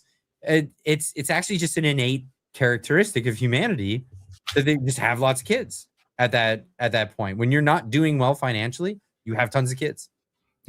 It just happens across the board, whether it's in like a ghetto in Minneapolis or it's in some starving village in Africa. It just seems to be an innate thing that humans do. So I find it interesting, and this is adding to the problem. So China, population collapse around the corner. They have an aging population. That was the big boom after the Maoist revolution. Those people are getting old and they're dying off, and they didn't have a lot of children. It's a big problem for China. We have the same problem here because we had the baby boom generation after the Second World War. So that came up. And what's the age for baby boomers? It's like the 65 to 85 born. And so the last ones were 1980. Last ones were born, or sorry, last baby boomers were born in 66. 65. So they're 81 years old right now, are the youngest baby boomers. Oh, 85 is the youngest baby boomers. The last baby boomers were born in 1965. So today is 2026 minus 1965. Yeah. Oh, six. Right. Sorry. I missed by. Yeah. So the youngest baby boomers are 61 here. years old right now. Yeah. 64, 65. So the youngest baby boomers are 61 years old right now. Yeah. So wow. So now, wow. So and some. Are So you we'll telling have me baby boomers for another 20 years, right? So by the the Yeah. life expectancy of Canadians is 82, 80 for women and whatever 79. So we'll have baby boomers for another 20 years. But then in 20 years from now there'll be no more baby boomers. I'm a boomer and I'm 63. Yeah. Can you be a boomer? Yeah, you can be a boomer at 63 for sure. Wow. So not all the baby boomers are retired yet. Just about. Yeah, just about. Yeah, Yeah. a baby boomer. So the last baby boomer was 19, let's say 65 plus 65 equals, whoops, 1965 plus 65 equals 2030. So the last baby boom, yeah, by 2030, all baby boomers will be 65 years old or older. So yeah, there's still a handful of baby boomers that got 4 years to go before they retire. Yeah. So there's going to be a lot less people in the workforce from that generation, or from whatever what Canada produced, and then subsequently it dwindles. It gets smaller and smaller and smaller and smaller the more people retire. So what comes with a demographic collapse is some serious challenges, and we're not addressing them with immigration because we're not bringing in skilled people. That's the problem. We can address some of these issues if we were bringing in tool and die workers and bringing in all this other stuff. But we're not. But even then, I reported on this last week. Not temporary foreign workers, immigrants alone, we brought in 300,000 immigrants last year, and Canada created 80,000 jobs last year. And it's fair to say, it's pretty accurate to say that immigrants made up the only true component of growth, because on the naturalized side, deaths and births canceled each other out. So the fact that and not counting temporary foreign workers, but just immigrant, we brought in 300,000 immigrants and we created 80,000 jobs. So that means that for every immigrant coming in here that's creating a job, that's paying taxes, he's bringing 4 people that he has, or 3 people that he has to support. So is the new immigrant helping with existing burden? No, because he's bringing people with him. The social safety net. Yeah. It's absolutely ridiculous. And people are going to hate me for this, but I argue against the social safety net. I think that needs to come to an end. Like if you want Canada to survive, what you need to do is make a cutoff date, and then say, no new immigrants are eligible for any of this stuff. Period. And then nobody else is eligible for it. And yeah, you're going to piss off an entire generation of people that have been paying, that are going to be paying into it for the future. But it's for the better. We have an unsolvable problem right now. The problem, there's only one solution to the problem, and that's the best we can estimate. The best we can hope for at this point is just a stable population. That's the best we can hope for, is a very stable population. Pick a number, 40 million. We're currently at 40 million. The absolute best we can hope for is don't bring in any immigrants, because that doesn't solve the problem. You need to convince Canadian women that are of that right age to have children at a little bit higher rate than we're losing, and keep the population at 40 million. And the only way that would potentially happen is, what's the number one thing? People want to have kids. Like that's, I'm always surprised. I just come back from, they say, yeah, people want to have kids, but they can't afford it. So we need to encourage people to have kids. And there's only one way, and you don't need to give them money. It just happens naturally. If people feel, like I said about the people going to the US, if you feel that at the end of you're doing your groceries, you got a little bit of money left and you can buy a car and you can go to the movies, you start to think, okay, I can have a kid. But if every month your credit card is maxed out and you can't afford anything, and then you don't want to have kids. That's just, so what do we have to do? We have to lower taxes, and so that people can keep money in their pocket. And how do we lower taxes? There's only one way to lower taxes. Got to cut government. You got to cut government. Yeah, cut it all. And get rid of those social services. It's crazy bonkers. how much is available to cut though. Like there's a One lot. point I can cut. I could if I shut down Canada Post, I save $1.5 billion. Think about that. Like that's Canada Post. It's just a useless service that we're going to continue sinking money into. What's the value of Canada Post? And somebody's going to argue it has a value. Negative value. It has no value. No, it has a negative value. Exactly. It is a cost. It is a burden. And then they'll be like, well, if we get rid of Canada Post, we're going to lay off 30,000 people. I don't give a shit. Go find a job somewhere else. Exactly. Yeah. Otherwise, you just said you got to bring in immigrants. I know people. We put people in mental gymnastics. It's crazy how people will defend something that makes no sense. Canada Post, anyways. Yeah. Well, and the only thing I think that's going to save us is the advent of AI. I think it's going to be one of those things, just like, you know, when they mechanized farming, 80% of the workforce was in farming at one point. And everybody said, all the intellectuals said, we're going to have all these useless eaters. What are we going to do with them? And they were like contemplating having wars and all this stuff to just expend of people that they didn't want. Because this is how intellectuals think, apparently. Elites, they call themselves. And it turned out they were wrong. They were absolutely wrong. When all those people were freed up to do other things, guess what? New things came into the marketplace and new things were invented. As long as people have the freedom to create businesses and create new ventures and new ideas, they'll do it. And that's what people are amazing at. So yeah, I'm not so worried about it. I think that AI will save us from some of the issues that come with demographic collapse. North 49 RC, welcome back. Says for $5 says, stop the interprovincial tariffs and you'll fix the international issues. No, I don't know if it'll fix the international issues. It'll definitely fix the domestic issues. We have tremendous domestic issues where we can't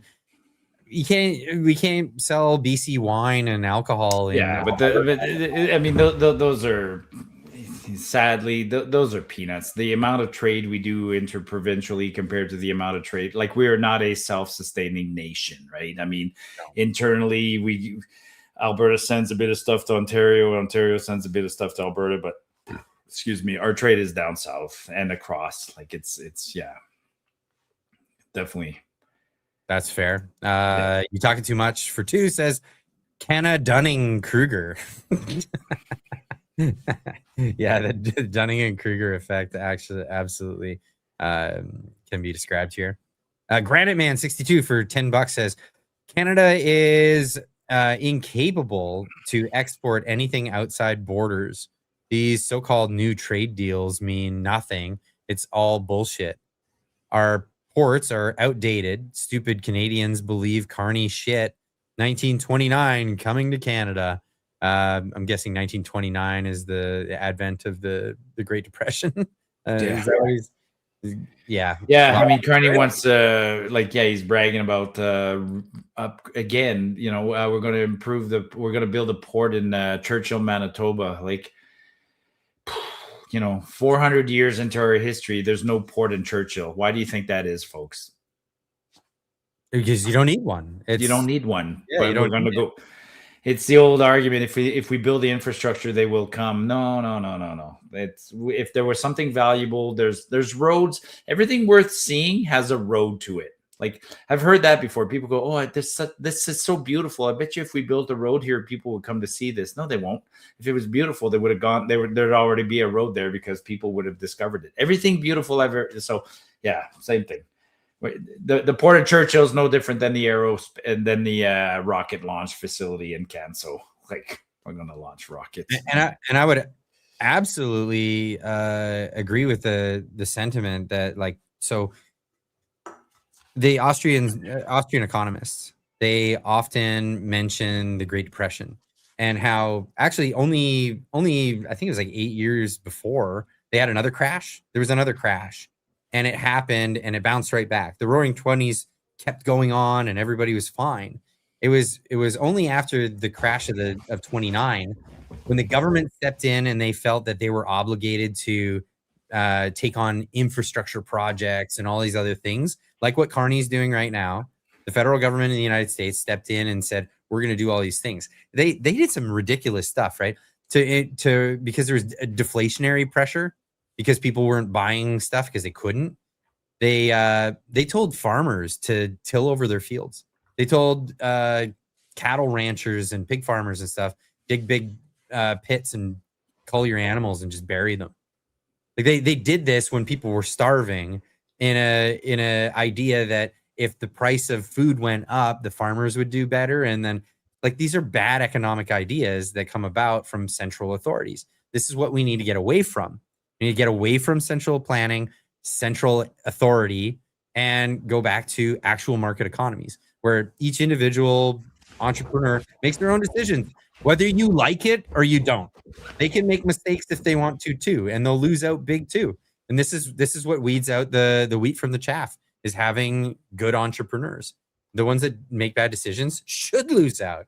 That's it. But governments don't lose out. They just keep making bad decisions and we all suffer for it. Jack Decker jumping in and saying, what's up? Hey, Jack. Jack's finally on YouTube. Go check him out at Jack Decker Official. He's our good buddy. Where were we with the chats? We got Dan Finally, I think is how you pronounce that, for 5. Says, after the first meeting with Carney and Trump, both came out smiling. Why did Trump day that Carney was a great man, or say that Carney was a great man, and he wishes he was like him? Did he say that? I wish I was like Carney. They're politicians. They're just buttering each other up. I mean, he's not going to come out there and say I had a shitty meeting and the guy's an asshole. He'll say that privately, but I mean, yeah. Unless you're Trump. Rocket Man's a perfect Little Rocket Man was a perfect example of that. So he talked shit about Kim Jong-un for months and months and months. And then he was the first president since the Korean War to actually go and cross the line into North Korea. Where's the news on this stuff? Like they don't even talk about this stuff anymore. He's like, a historic moment, or is it an historic moment? Whatever. A historic moment. And he crosses in there and he has a talk with Kim Jong-un. He comes out and he says, yeah, he's a nice guy. And they criticize the crap out of him for that. Like, dude, you're not gonna have a good negotiation with somebody and come out and talk trash about him right away. It just doesn't happen. Yeah. Or Little Rocket Man. I'll never forget those. I wonder if he's still alive. We haven't seen him in a while. He might be dead. There was rumor a year ago that he was dead. He might be dead, and they're just not telling us, right? Oh, Kim Jong-un, really? He might be dead. Yeah. That was yeah. Well, we haven't seen him, right? I mean, the guy loves attention, and he was always all over the place. We haven't seen him for a while. Did you see the memes when Trump started bombing Iran? So they had Kim Jong-un memes, and it was like him all lonely and sad, and it said like, when you have all the toys but nobody wants to come and play with you. Yeah. That killed me. All right, moving on. Cal's for 5 says, I'll say it. Thank you, USA, for putting up with our Canada crap. Better days ahead for us, I hope. Well, I mean, might see some hard times before you see some good times. What are your thoughts, Marty? I'm trying to. We got to hit rock bottom, and we keep saying this, right? We got to hit for Canada to get better, we need to hit rock bottom, and I don't know where that rock bottom is. I have no idea. But again, Clyde, I mean, it's like I'm reading the comments and like this isn't resonating with me right now. This line of comments, like I've given up on Canada, folks.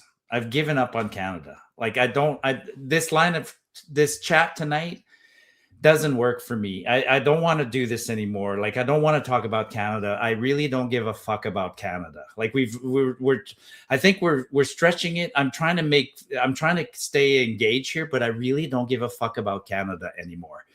Carney's fucking it up. And people out east keep voting for Carney. They voted for the Liberals, and I have zero sympathy. I have zero fucking sympathy at this point. Like, I really don't care. I'm a full-on Alberta separatist, and some of these comments are even discouraging me when I read them. I really don't give a fuck about Carney or the rest of Canada at this point. Like, people say, is it going to get better? No, it's not going to. Like, I'll be blunt, it's not going to get better. Is Trump and are you going to get fucked by Carney? You're going to get fucked. Is it going to get better? No. Are we going to I don't know. We've been doing this for a year, and the comments keep coming back up, and I'm like, I'm getting discouraged that we're not getting across anybody. This country's fucked. Yeah. The country's fucked. I agree with you there. And like, I hope that the people here are like, a lot of people that are giving comments. I'm sorry, folks, but you keep asking me the same question over and over, and I can't beat around the bush anymore. It's not going to get better. It's not going to get better. Like, you know what actually solidified this for me was this week when I started looking into the history of Canada, and this is why I was talking about this earlier in the chat. Was there, people keep going back to this time of 1812 or whatever hell time they go back to, and they cling on to that as if that means anything to what's happening today.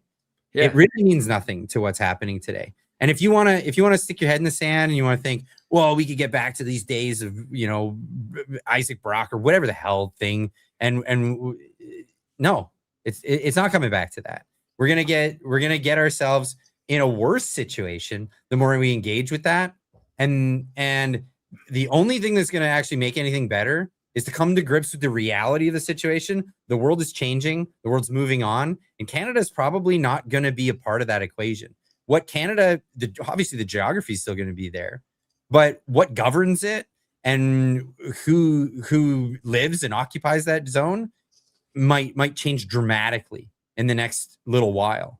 And yeah, is the question. Yeah. I mean, we're like I said, we're nostalgic for a future for a past that doesn't exist. We've become unbelievably lazy. Most people have jobs in this country. You talk about AI. I tell this to people all the time. If you're currently doing your job from home, like if your job can be done from home, if during COVID you could be doing your job from home, you got sent home and you did your job from home, you're 5 years away from having no job. Because if you can do your job from home, you will be replaced by AI. Clyde can change brake pads on a car, and he can change tires with a tire changing machine. And I can go outside and drill a well in the backyard or cut a tree or build a deck. But if you're working from home and you're entering data into a keyboard and doing something for the Canada Revenue Agency or for anything else, you're going to be replaced, man. Even content creators are going to get replaced, because we didn't even talk about that today. There's a shit ton of garbage online, which is just AI generated. It's garbage, right? So yeah. So we're nostalgic for a day that doesn't exist. And then we're in a nation right now that is navel gazing. We're talking about problems. We're the laughing stock of the world. We're going to build a rocket launching facility in Nova Scotia. How many countries on earth launch rockets? The Chinese build them, the Russians build them, the Americans build them, and the International Space Agency out of Europe builds them. You might as well cut the case on that, though. It's like that's just an embezzlement scheme. No rocket can be made. That's it. We're focused on embezzlement. You live in a province right now where your guys are about to you got to battle with the Indians that I don't like. I don't know where. Like, we're focused on things. Look at, like, Carney comes back from a conference and literally says, what was Canada's contribution to the conference? Gender neutral language. Oh my God. Like, I didn't hear that. What? Like, folks, please, like, let's smarten up, man. Anyways, keep reading through the questions. But I mean, people want to see a future, right, Marty? Yeah. They want to see a future. And they don't want to swallow the black pill, but guess what? You might want to swallow a little bit of reality. to the situation of what's going on. And we called this back how long ago? We talked about this, the Conservatives, we're rooting for them to win in the last election. We saw it as probably the last Canadian election to happen if it didn't go the right direction. And it probably will be the last Canadian election. I mean, I'm obviously for the audience, I've been very supportive of Alberta separatism, or like the separation. And the reason why is because I think it would be beneficial for everybody if that were to take place. We can't keep going down the same path and expecting the definition of insanity is doing the same thing over and over again and expecting a different outcome. Yeah. So like that's what people are doing. So anyway, I'm glad you were just honest on that. That was really good. Where are we now? That was the last one. And then Elderoth for 10 says prosperity. You nailed it. Yeah. I don't know what that was in reference to because it was a while back. So that's just how that is. Church of Hertz, welcome back. For 2 says Canada, the final frontier with a WEF railroad to hell. Yep. It's I mean, like again, just quickly and then we'll move on. But Chrystia Freeland went to New York this week and got an award. Shut up. No. Yeah. She got an award for she's a bastion of, like, find that, right? Chrystia Freeland Award. Like you're talking about the World Economic Forum. We're not in the club, folks, but somebody is, right? Yeah, I was thinking about that earlier. Like Mark Carney right now. Yeah, you're talking about the battle between Trump and Mark Carney and the world and the new world order. Like it is. Look at what we didn't talk about what happened in Hungary last week, right? The Hungarians had a guy who was resisting, a guy similar to Trump, and then no, the world can't have that. So they cheated the election in Hungary and they replaced him. And then now Hungary is like, all right, you guys are good boys. You're back on board. Let's flood you with immigrants. Did you see what happened in Hungary? It was actually the opposite of what you're saying.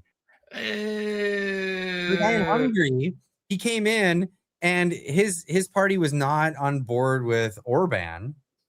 And so this guy came in and it was just the anti-corruption party.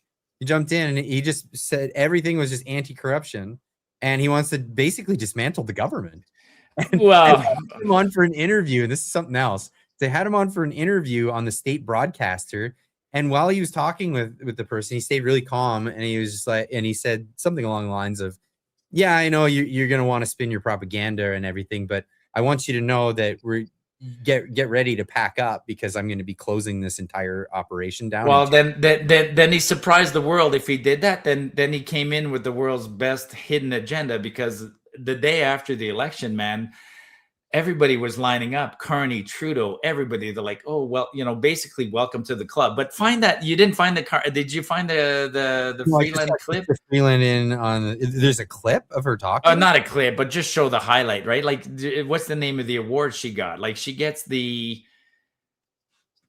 She got an award for being, like, ultra democratic, right? New York Friday, and honored to receive the Heroes of Democracy Award. So she got okay. So again, how can I not, like, we're being played? Like this is right now. Expect next week. Next week, Mark Carney's going to make the cover of GQ magazine as the most handsome man in the world. Like, it's not even like it's we started the show talking about parody, but that's how they're like the machine is working, and Carney is on one side and Trump's on the other. And man, Trump is the boogeyman, and somehow or other, Carney's been tapped as, okay, you be the leader of the new world order for a while, and we'll throw everything behind you, including this kind of bullshit. Like Freeland froze our bank accounts, was there when we declared the Emergency Measures Act, literally wanted to bulldoze us over with tanks. One of the most evil people ever. And what do? Pat on the back, beautiful job, here's an award. Did you see Howard Lutnick talking about Freeland?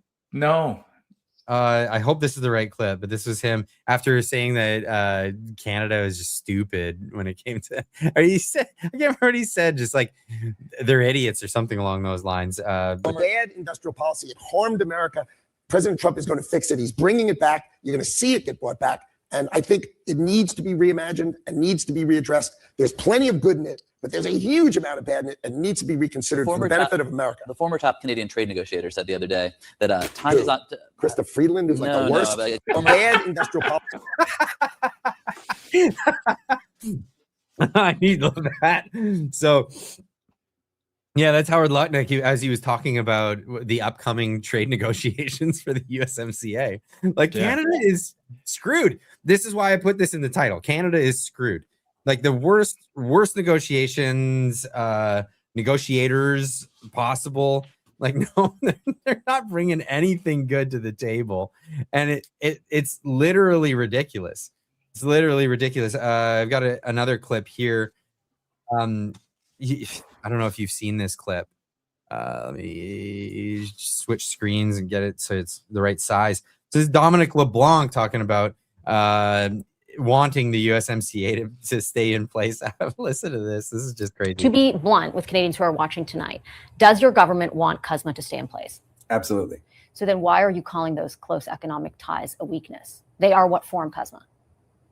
Well, because for decades, we have developed integrated supply chains, certain sectors more than others. We've become overly dependent on one trading partner who has turned around, as the Prime Minister has also said, and weaponized that very dependency or integration against us. We're in a circuit. He said it in Davos. He said it again in his video. We are not going to continue to be overly reliant or dependent on one trading partner that puts the country and the workers that we are understandably concerned about in this position. So we're going to control what we can control. We're going to diversify trading relationships as aggressively and as quickly as we can. We're going to build big, major projects in the interests of Canadian workers and the Canadian economy in Canada at speeds we haven't done. But at the same time, geography is what it is. We're next door to the biggest economy in the world. They will always be a critical trading partner for Canada. And back to the original premise, and for 30 or 40 years, we became reliant on that particular market for Canadian exports. So we're not going to continue that, but we need to manage that to preserve what is the best circumstance we're in compared to other countries now. This guy's an idiot. I mean, I don't know what to say. No, he's in, but I mean, if you listen to what he says, if I played that for most people, it resonates, right? I mean, on the surface, it sounds good. Like he's basically saying the Americans are taking it. He's flipping the script and saying we have integrated supply chains, and then kind of like hinting that it's a monopoly, and the Americans are being unreasonable and squeezing us. And that's a valid. Lots of people will see it his way. I guarantee some people do. I mean, I don't see it that way. I see it as the other way around. We took advantage of them, and now they're, like I said, it's the free Netflix, and me going, well, whoa, why'd you turn off my free Netflix, right? So if I followed that analogy, what he's saying is we're now going to buy our own Netflix. Okay, good. Like, fuck. We should have done that a long time ago. We should have prepared for the inevitability that the guy was going to turn off the Netflix. Yeah. We're acting surprised that a new neighbor turned it off. By the way, that's not a joke, right? People, I've literally heard of people saying that. Like, they get mad because suddenly the free Wi-Fi they're getting in a building is no longer free. And it's like, oh yeah, well, I put a password on my Wi-Fi. Well, why'd you do that? It's like, well, I don't want anybody else using my Wi-Fi. Well, I was using it. Well, tough to be you. Like, that's not a joke. People think that way. Like, fuck, man. Wow. Yeah, Dominique LeBlanc. I was looking for a video of it. I got it right. Yeah, one sec. Just gotta pull this up. This actually happens. It's not the first time. This happens all over the place. You're the one. Oh, okay. Why did you turn your Wi-Fi off? I was in the middle of one of the best Fortnite games of my life. Thank you. best weapons. Finally got the legendary SMG. I was so damn close to that Royale I've been craving for 6 whole months, and you turned it off for what? Sorry, what? You turned your Wi-Fi off, and now What do you mean I turn my Wi-Fi off? It's my Wi-Fi. Well, yeah, but you're not the only one using it, are you? You just told me. Anyway, you get the point. Yeah. Lots of these videos out. Maybe some of them are staged. Some maybe are not. fake, but I mean, the sentiment is real. The sentiment is real. I know it's happened for sure. Absolutely. All right, let's move on. Yeah, that we Happens got in my house all the time. My kids live off. I get phone calls. Hey, Dad, can you log us back into Netflix or whatever? I literally, because I have the 4-person whatever, right? Like, can somebody log off? I'm trying to watch whatever. Yeah, I get that all the time. Church of Hertz for 2 says Canada, the final frontier with the WEF road to hell. And then moving on to 49 RC. What is this? That is reality, Marty up north. Thank you, sir. I'm not sure what that's referring to because we're going back to some of the older chats. North 49 RC for 5 says, let's not forget our supreme leader who promotes Orange Man bad has 90% of his investments in the United States. I would suggest you put your investments in the United States as well, like everybody. Get them out of Canada, or at least get them into precious metals. That would be a good thing. I do have Canadian investments. I mean, yeah. Oh, what do you got there? Silver coin. Oh, cool. Yeah, these Taking are a beating though in the last week, right? Like what silver went as high as almost $100, and now it's back down to it went up to 110. Wow. Well, 110 Canadian. Yeah. What is it at now? It's not 77. Yeah, it went down to Canadian? 77.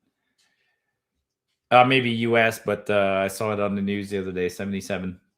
Oh, okay. That's okay. Yeah. Long term, you can't go wrong with silver. No. Hang on to that stuff. It's always good. I've got JP Albert first for 10 says, good on you, Clyde, promoting a small channel. Monday to Saturday, they do a 1-hour live stream at 12 and a 1 to 2 hour live stream at 5 p.m. Alberta time. All independence, all day, like MTV, all music, all day. Let me pull them up.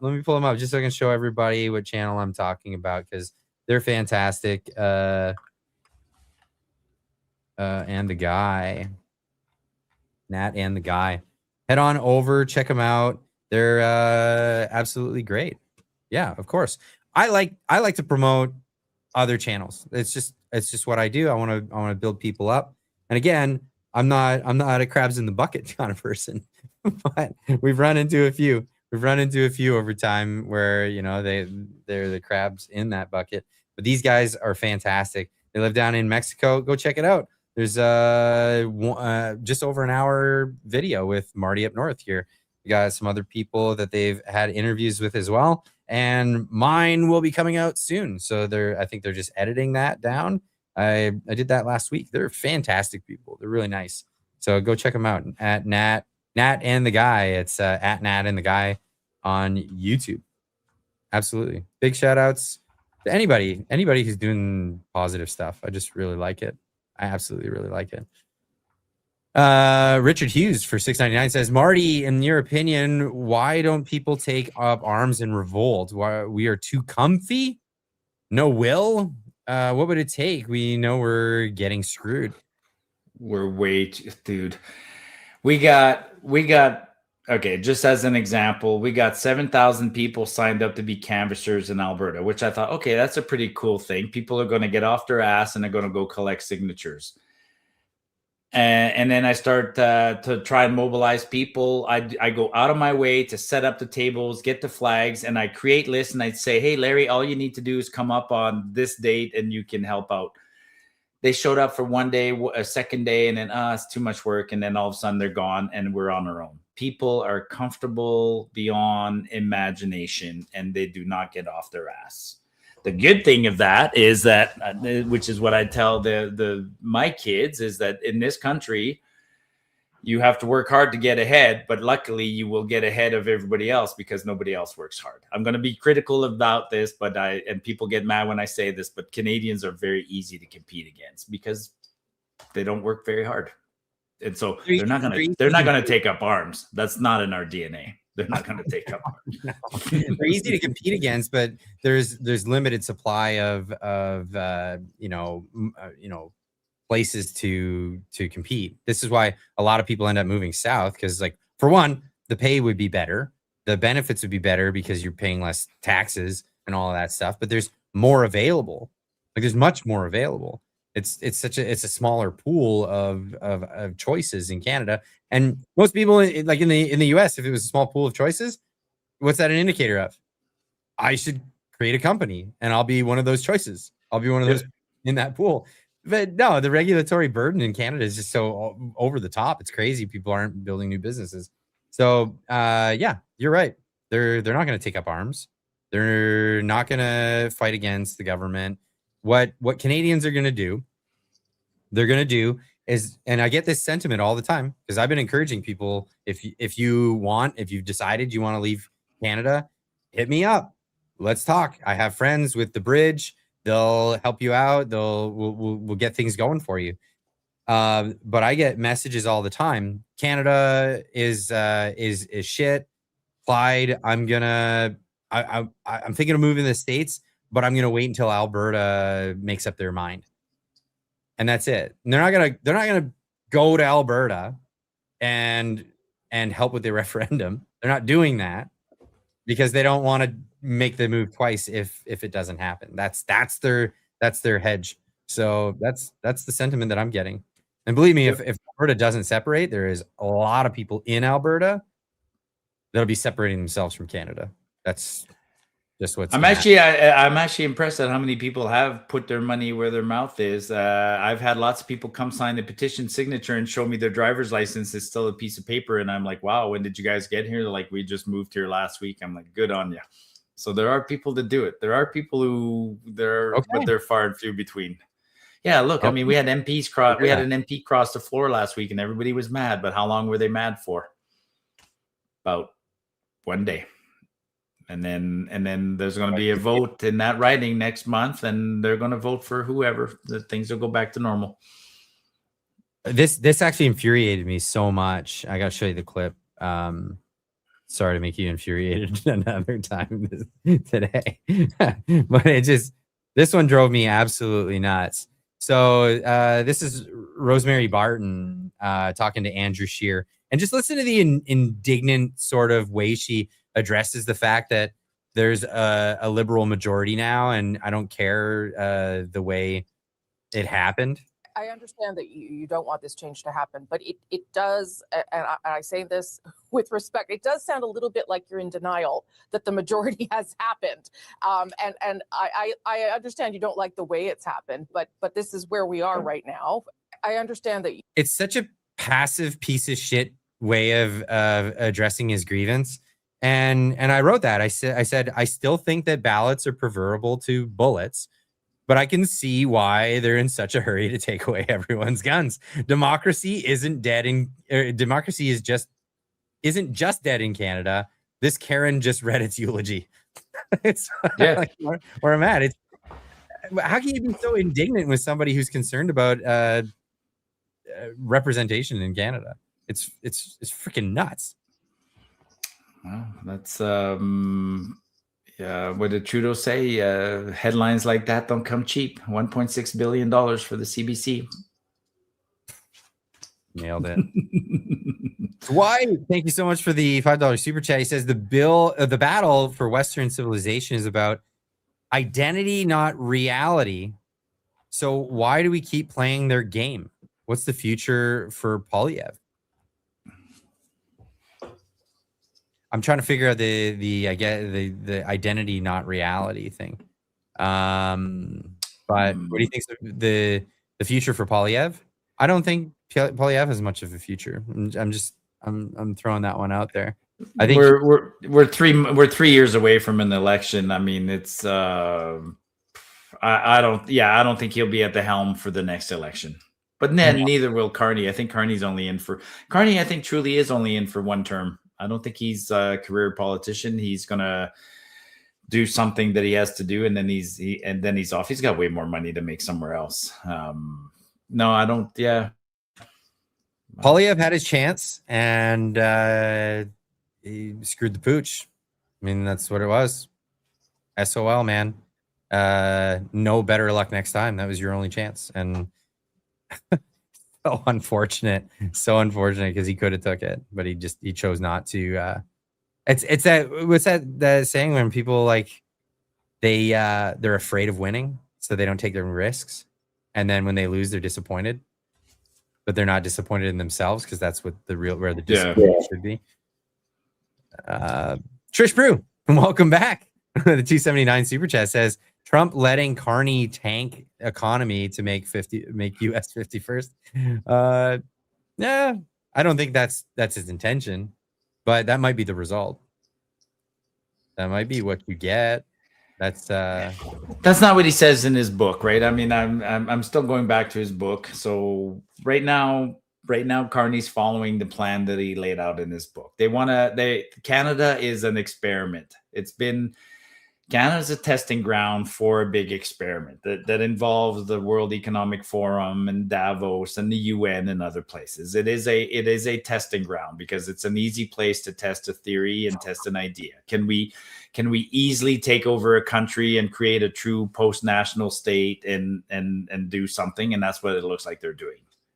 Yeah, actually, Klaus Schwab in his book COVID-19: The Great Reset, he said the same thing. He actually cited Canada and Japan as being the two nations with a malleable people that will just go along with what they're given. And well, you're witnessing it, folks. And you're witnessing it, which goes back to the comment earlier, like how come Canadians don't take arms? They know that. I mean, if you tried to do what they're doing here in some nations would have fought hard. Look at Ireland. Ireland's an example. The Irish fought against the British. They did it for a long time. They had that. It was in their DNA to fight for their independence. They got their independence. And boy, there's something different, right? Once a country gets its independence, like the Americans did, it creates something different. Mm-hmm. And look at what the Irish did this week. They everybody was proud of the Canadians and the trucking convoy, but there was a brief moment, and then we kind of like we had bank accounts frozen. We had lawfare against us, and the outcome was people are reluctant to pick up and protest against the government again. Then the Irish are showing us a great example. Yeah, Schwab and others know that you couldn't do what they're doing to Canada. You couldn't do it to. There's a whole bunch of countries you could not do this to. No, the Irish will actually take up arms. Yeah.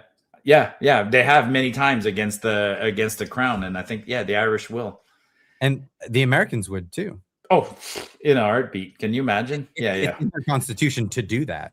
Yeah. Like it's written in the letters and articles that were drafted from 1776. So yeah, it's definitely in their culture. They've been trying to weed that out of the culture for decades, with media and propaganda and all that stuff. No, it hasn't taken.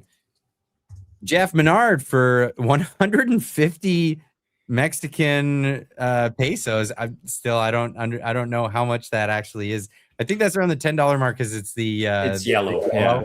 Yeah. So he says we can't significantly increase our trade with the EU or China because of our north-south trade corridors and low capacity east-west trade capacity. Explain that. I'm not sure what he means by that. Well, he's just talking about geography. I mean, how do you get stuff from the middle of the country? Like, how do you get our potash to China or the EU? It's just too hard. So our closest customer is the US. That's just the fact. So it's just a logistics issue. Totally. Yeah, it just costs more. But yeah, just put it on trucks and go from Saskatchewan to the Midwest with potash. Not that hard. Not that hard, but if you try to get Canadian potash to Germany, that's a long trip, really long trip. Absolutely. He also jumps in with a 50 Mexican pesos. What about females? Wait, what? What about females having or wanting to go to work instead of having kids due to the cost of housing and feminism gone rogue? Yep. Yeah. The feminism going rogue, that's been a real issue. My mom actually, she talked a lot about this. She would express this to me, and she would say, like, yeah, like, I get it, like, you want your rights, you want suffrage, all that stuff, but they went nuts to the point where women were looked down on in society. I remember my mom saying this, like, she had, you know, certain groups would look down at her because she chose to stay home with the 8 kids that she had. Like, what? Lots of kids, right? So what do you want to just hand them over to the state? No, that's awful. And that's why a lot of people equate feminism with Marxism these days, because they're feeding into this idea that you just hand over your kids to the government for them to be raised and propagandized. I mean, it was literally in the Communist Manifesto to instill something like that. So screw that. Raise your own kids. Raise them with your own values. Raise them with everything that you can give them. Give them all the tools that they'll need in the future. Yeah, we could do a week-long show on the failures of feminism. I think in the future, at some point in the future, it will be recognized that it wasn't all that it was made out to be, right? This whole idea that, hey, we just need 50% of women in every institution, in every job, in every role, that was a poorly thought out, noble idea that didn't turn out to be so good. Nope. We fought biology a little too hard there. Yeah, I agree. Yeah. Dwight with another 5 says, talk to those boomers, get 40%, get the 40% who sit on the fence, just like Marty said. About what? Which topic? I wonder what he's referring to. Well, the one that comes to mind, I mean, to me, the one that comes to mind is getting the 40% of the boomers to, well, boomers are, I mean, I might as well, I'll go there. I blame boomers for the liberals. I blame boomers for the liberals, right? So it wasn't young kids that voted sorry, I blame boomers for Carney, not for the liberals. The liberals before Carney under Trudeau had a broad appeal, but I definitely blamed the boomers on Carney. And but just talking to that's a good point. Like, I don't understand why boomers would have voted for Carney if they understood what's going on, right? Who's going to get screwed over by Carney more than anybody else in the People next are dependent. Yeah. I mean, dependence of the state, dependence of the government. But I think boomers are in for a real rude awakening. I think, like, boomers will lose a bunch of, like, they're protecting their assets, their homes, their RSPs and stuff like that. And I think Carney will betray them and come after boomers at some point. He might not get it now, but he's going to get it eventually. I mean, it's a good question. Reach the boomers. We can't blame everything on the boomers, though, because as we just said, also they're all about, there will be no boomers in 20 years. So that the whole boomer problem solves itself in about 20 years. That's one way of putting it. A lot of things that solve themselves in 20 years from now, right? This whole trans movement solves itself too, right? Because the trans aren't reproducing. So they're childless and they'll be done, and that solves itself. Yikes. Angela Jenner jumping in, member for 26 months. That's amazing. Thank you, Angela. Says, awesome job, Marty, at getting the signatures needed. Yeah, so that's part of the news. You got the signatures that you needed. Yeah, it's going forward. Is it official? Is it ratified? Like, what? Because there's the court decision. Oh, it's complicated. There's an injunction filed, and the court heard the injunction, and the court stayed the petition. So we were allowed to collect signatures until May 2nd, but then the court told Elections Alberta, you can't validate the signatures and you can't count the signatures. I'm like, oh fuck. How do you know that you have the amount? Because if we you counted them ourselves because we have them, right? So we've counted them. We're like, we have 400,000, but then by law we have to give it to Elections Alberta, and Elections Alberta has to say, okay, I verified and you have 400,000. Elections Alberta is, oh, it's more than it might not be 400,000, but it's definitely more than enough for a referendum.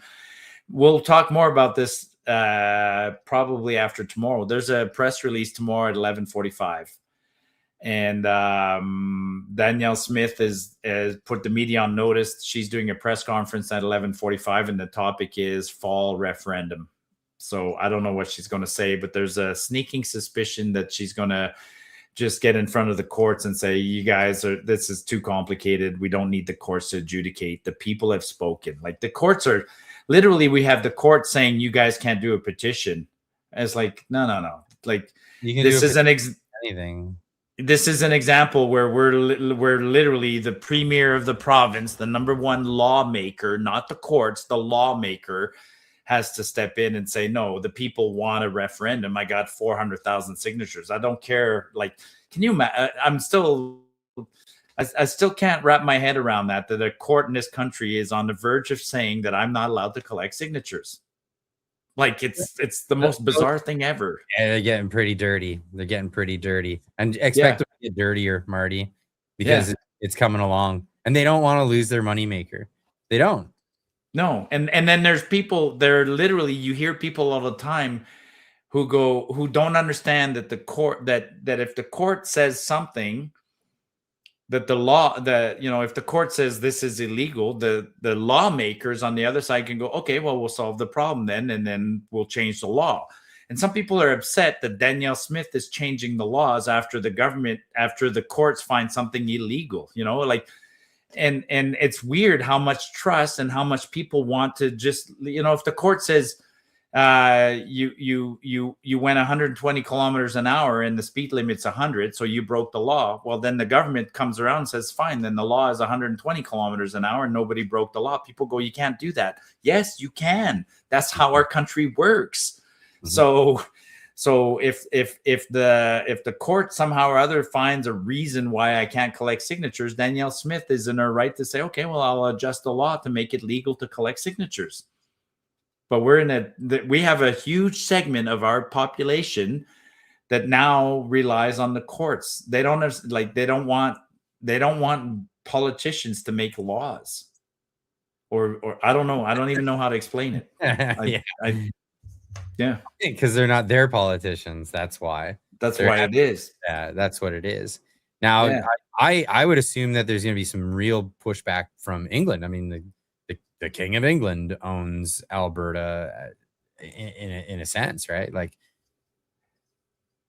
that's how Canada works. So yeah. Well, the Indians in this country, the natives who filed the injunction, they flew to England and they went to scream to the king, here's the treaty we have with you, so you got to step in. And I hope he does step in, because then he's going to say, well, the treaty covers the lands in this reserve and it doesn't cover the other lands. It's going to be interesting. I expect business from the king. I don't think he's going to want to let that go. No way. No way. Yeah. Another King George. King Chuck. Yeah. Oh boy. Yeah. No. Well, they made a concerted effort. I think there was planning around this after the American Revolution to never ever let anything go independent that's under the control of the monarchy. This is why the parliamentary system has been sold to everybody with this faux idea of independence, and everything's kind of tied to the monarchy still. And at the end of the day, you're still controlled by London. That's how it works. Shitty circumstance, but yeah. Let's hope for that independence. We're definitely rooting for it. Light Y7Z for 5 says, leaving Vancouver, after 37 years for the prairies, sold my home last year just as Carney came in. Had a feeling in 2023 bought a rural home. That's awesome. Cool. Good. Yeah. Welcome. Really awesome. And with another for $2 says, thank you both. Enjoy your podcasts. Appreciate it. Thank you. Sorry, I'm gonna have to plow through these because we're like getting on in the evening. So Myron ends for 5. Thank you so much. Says if Clowney does not get us a deal with the U.S. soon, we'll be turning off the lights. I think that's the plan. He's not. I love how people call him Clowney. It went from Carnage to Clowney. I prefer Clowney. That's I like that one too. Yeah. Dwight jumping in with another 5 says, is Elbows Up the next Canadian Bond called Carney's Little Pink Lipstick? Band, I think he meant band, not Bond. Band. Oh, band. Yeah. That'll be his next band. I still can't believe there's that video where him and his wife are dancing, and it's so awkward. Friend. Absolutely. You talking too much for 2 says, can you talk on the tool and die in Windsor? I guess briefly. I knew some tool and die workers from back in the day. I knew tool and die was huge in Windsor because manufacturing is huge. Anywhere there's manufacturing, plastic mold injection, or even I knew a guy who did ceramic tool and die. So they would do the tools and die for injecting the ceramic stuff, and then the ceramic stuff would go in the oven, and they would make toilets and things like that. I mean, manufacturing across the board, any sort of manufacturing is going to require some sort of tool and die. If you're not training in tool and die, then you're running out of that industry. And when you don't have it here, then those manufacturers have to go elsewhere to get it. So if you're not training those people and you're not bringing those people online, manufacturing disappears. So tool and die is one of the big ones. I think, if you're young and you're looking for a career, get into tool and die if you like that kind of thing. There's all kinds of trades and different industry stuff that you can get into on the manufacturing side, and you wouldn't be sorry if you did that. Anything to add to that, Marty? No. Myron Ends for 5 says, when you lose a long-term job in trucking due to the economy, you know it's getting bad. Yeah. And it's the number one job in Canada. It's still the number one job for males in Canada. More males drive a truck than any other job right now in this country. You know what's crazy? So my brother, he lives up in the Sudbury area, and he works for a trucking, or he was working for a trucking outfit for a very long time, and that trucking outfit could not find Canadians to work for them. Could not find them. And they ended up having to resort to hiring Indians and getting them in. And they would run the road train going from what used to be called Inco, I think it's called Vale now, the mining company, and they would bring the ore to the smelters. It's a thing. But in other places, people are not able to get a job. It's crazy. I'll be quick, but the coolest rant I had and the coolest signature I had in the last little while was an East Indian truck driver who pulled up his big 18-wheeler next to where we are, and he came out of his truck and he signed. And I was happy, and he spoke to us for about 10 minutes. He'd been here since 1994, and man, was he critical of the other truck drivers. It was incredible. He literally laid it on. I was like, I kept saying, God, I wish I could record you. He was saying literally they buy their tickets, that's fake schools, they're dangerous on the roads, they're putting him out of business, they're putting him at risk, they're making him look bad. They're trying to do it so that they will undersell him. He's like, I'm barely competing right now with my truck because they're competing to put me out of business. I wish I could have recorded that guy because he was mad. Wow. An immigrant mad at other immigrants. And he was basically saying the new crop of immigrants, he was comparing himself to a builder. And I'm like, you are a builder. He came here in 1994 and he'd been building here and building his business and had kids here. And he's like, the new crop are not here for that. They're here to abuse everybody. I'm like, God, I wish I could record you. Yeah. Wow. Yeah. Wow. And that's just allowed. It's crazy. Just being allowed 15 to- minutes he was standing there talking to us. I'm like, I'm not stopping him. You can talk all you want. I don't care if everybody else is waiting in line to sign. You can keep talking, because he was laying it on the line. I was like, wow. Yeah. That's amazing. That really is. Got Prairie Cossack for $2 says Canada's last chance at freedom was gone in 1839. What was the significance in 1839? No idea what happened in 1839. I'm sure. Was that like the big there was a big protest that the freedom convoy was like the only thing that compared to this one other big protest that occurred. 1839, it's not, that's too early to even be the Red River Rebellion. I don't know what 1839 would be. Somebody yeah. Wait, hold on a second. Yeah, because that's like 1839 is 50 years before Canada became a country. Like, that's too far. Yeah, it's too far back. Yeah. Okay, I'm gonna have to look that up after. Thank you for the super chat. Appreciate it. JP Alberta first with a $20 super chat. Thank you so much. Really appreciate that.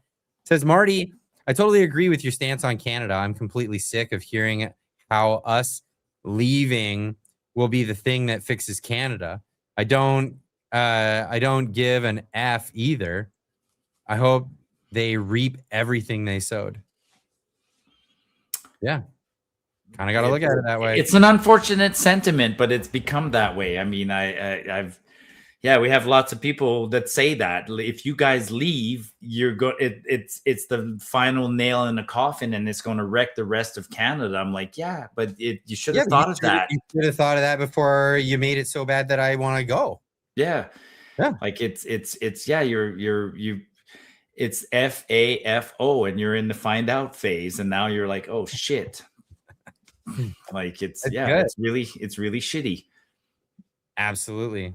And yeah. But there's a silver lining. I mean, we'll like Bruce Party and others have said, maybe we do go, and maybe it is not that dramatic. Maybe after we go, there's an awakening and people elsewhere will smarten up. I mean, let's hope for that. I hope that that's what happens. I don't want to leave and then all of a sudden everybody goes bankrupt. But if I'm not losing sleep over it.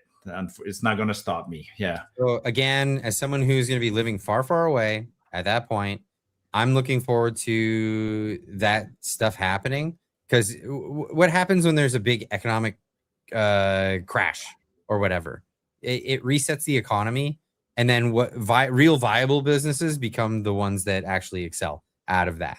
So you know what I look forward to? I look forward to more nickel coming online regionally out of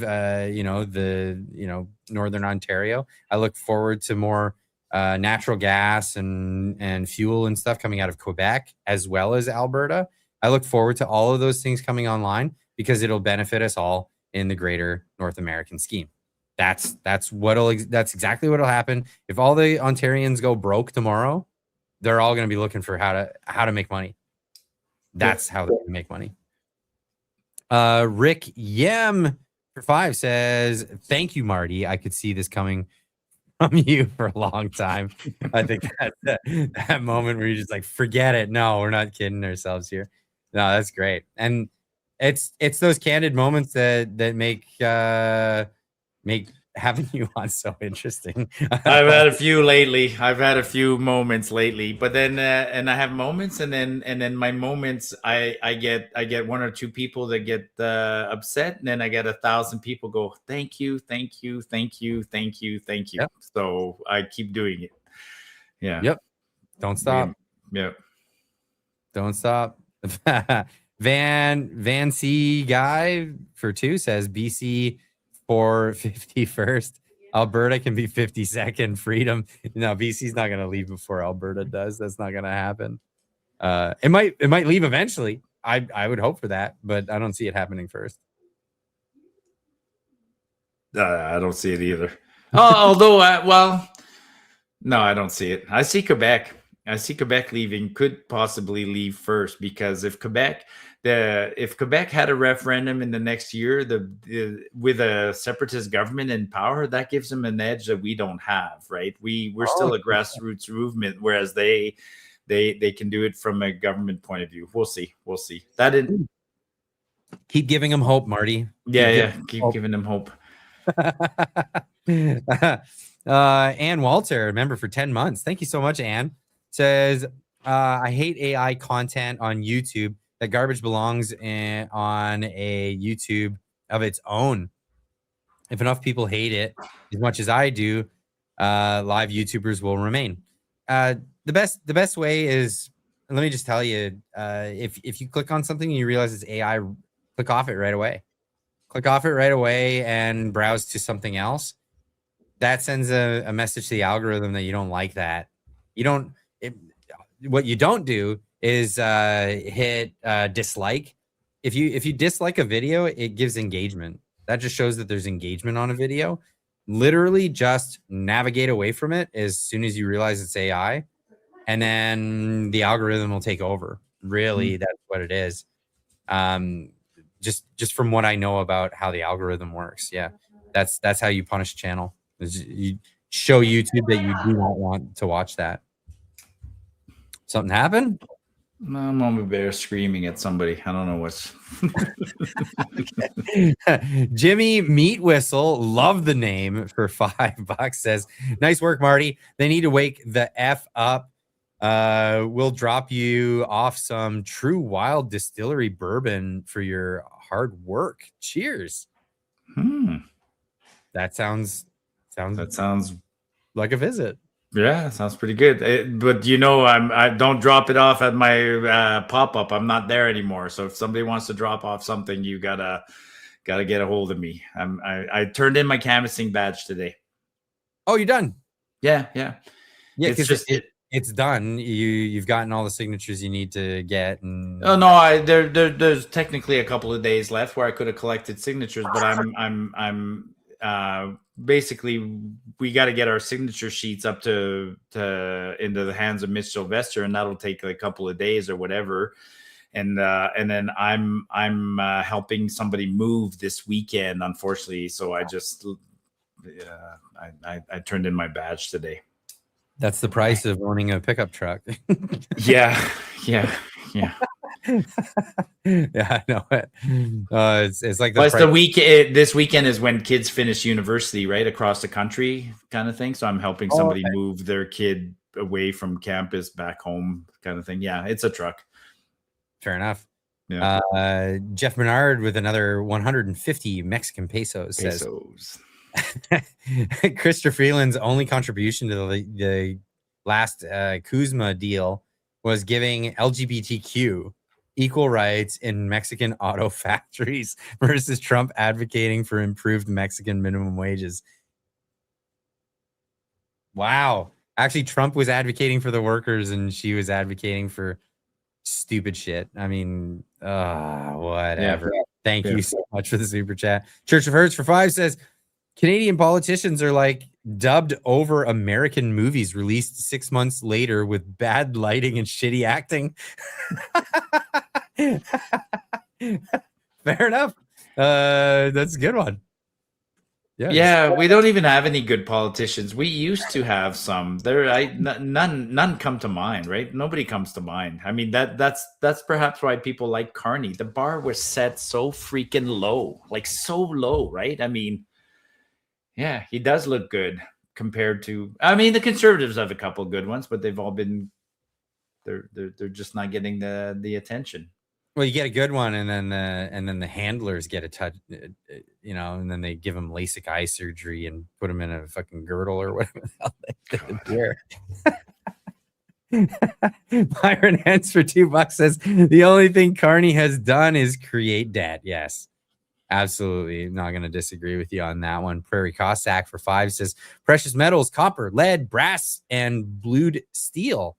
Yes, those are precious metals. I mean, they're industrial use metals. They're not usually referred to as precious metals, but they all have value.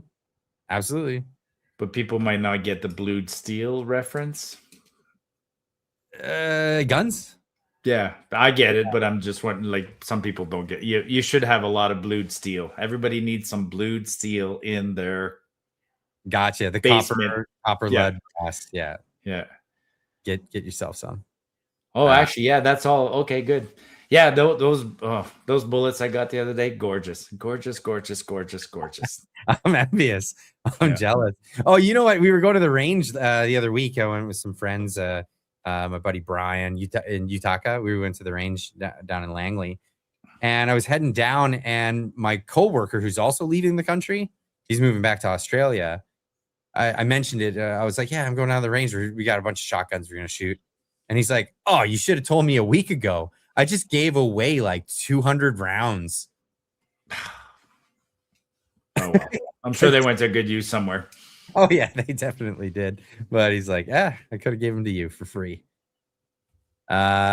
Studio for 5 says, countries fail because they throw away shared morals, erode culture, and replace cohesion with ideology, mass migration, and corrupt institutions.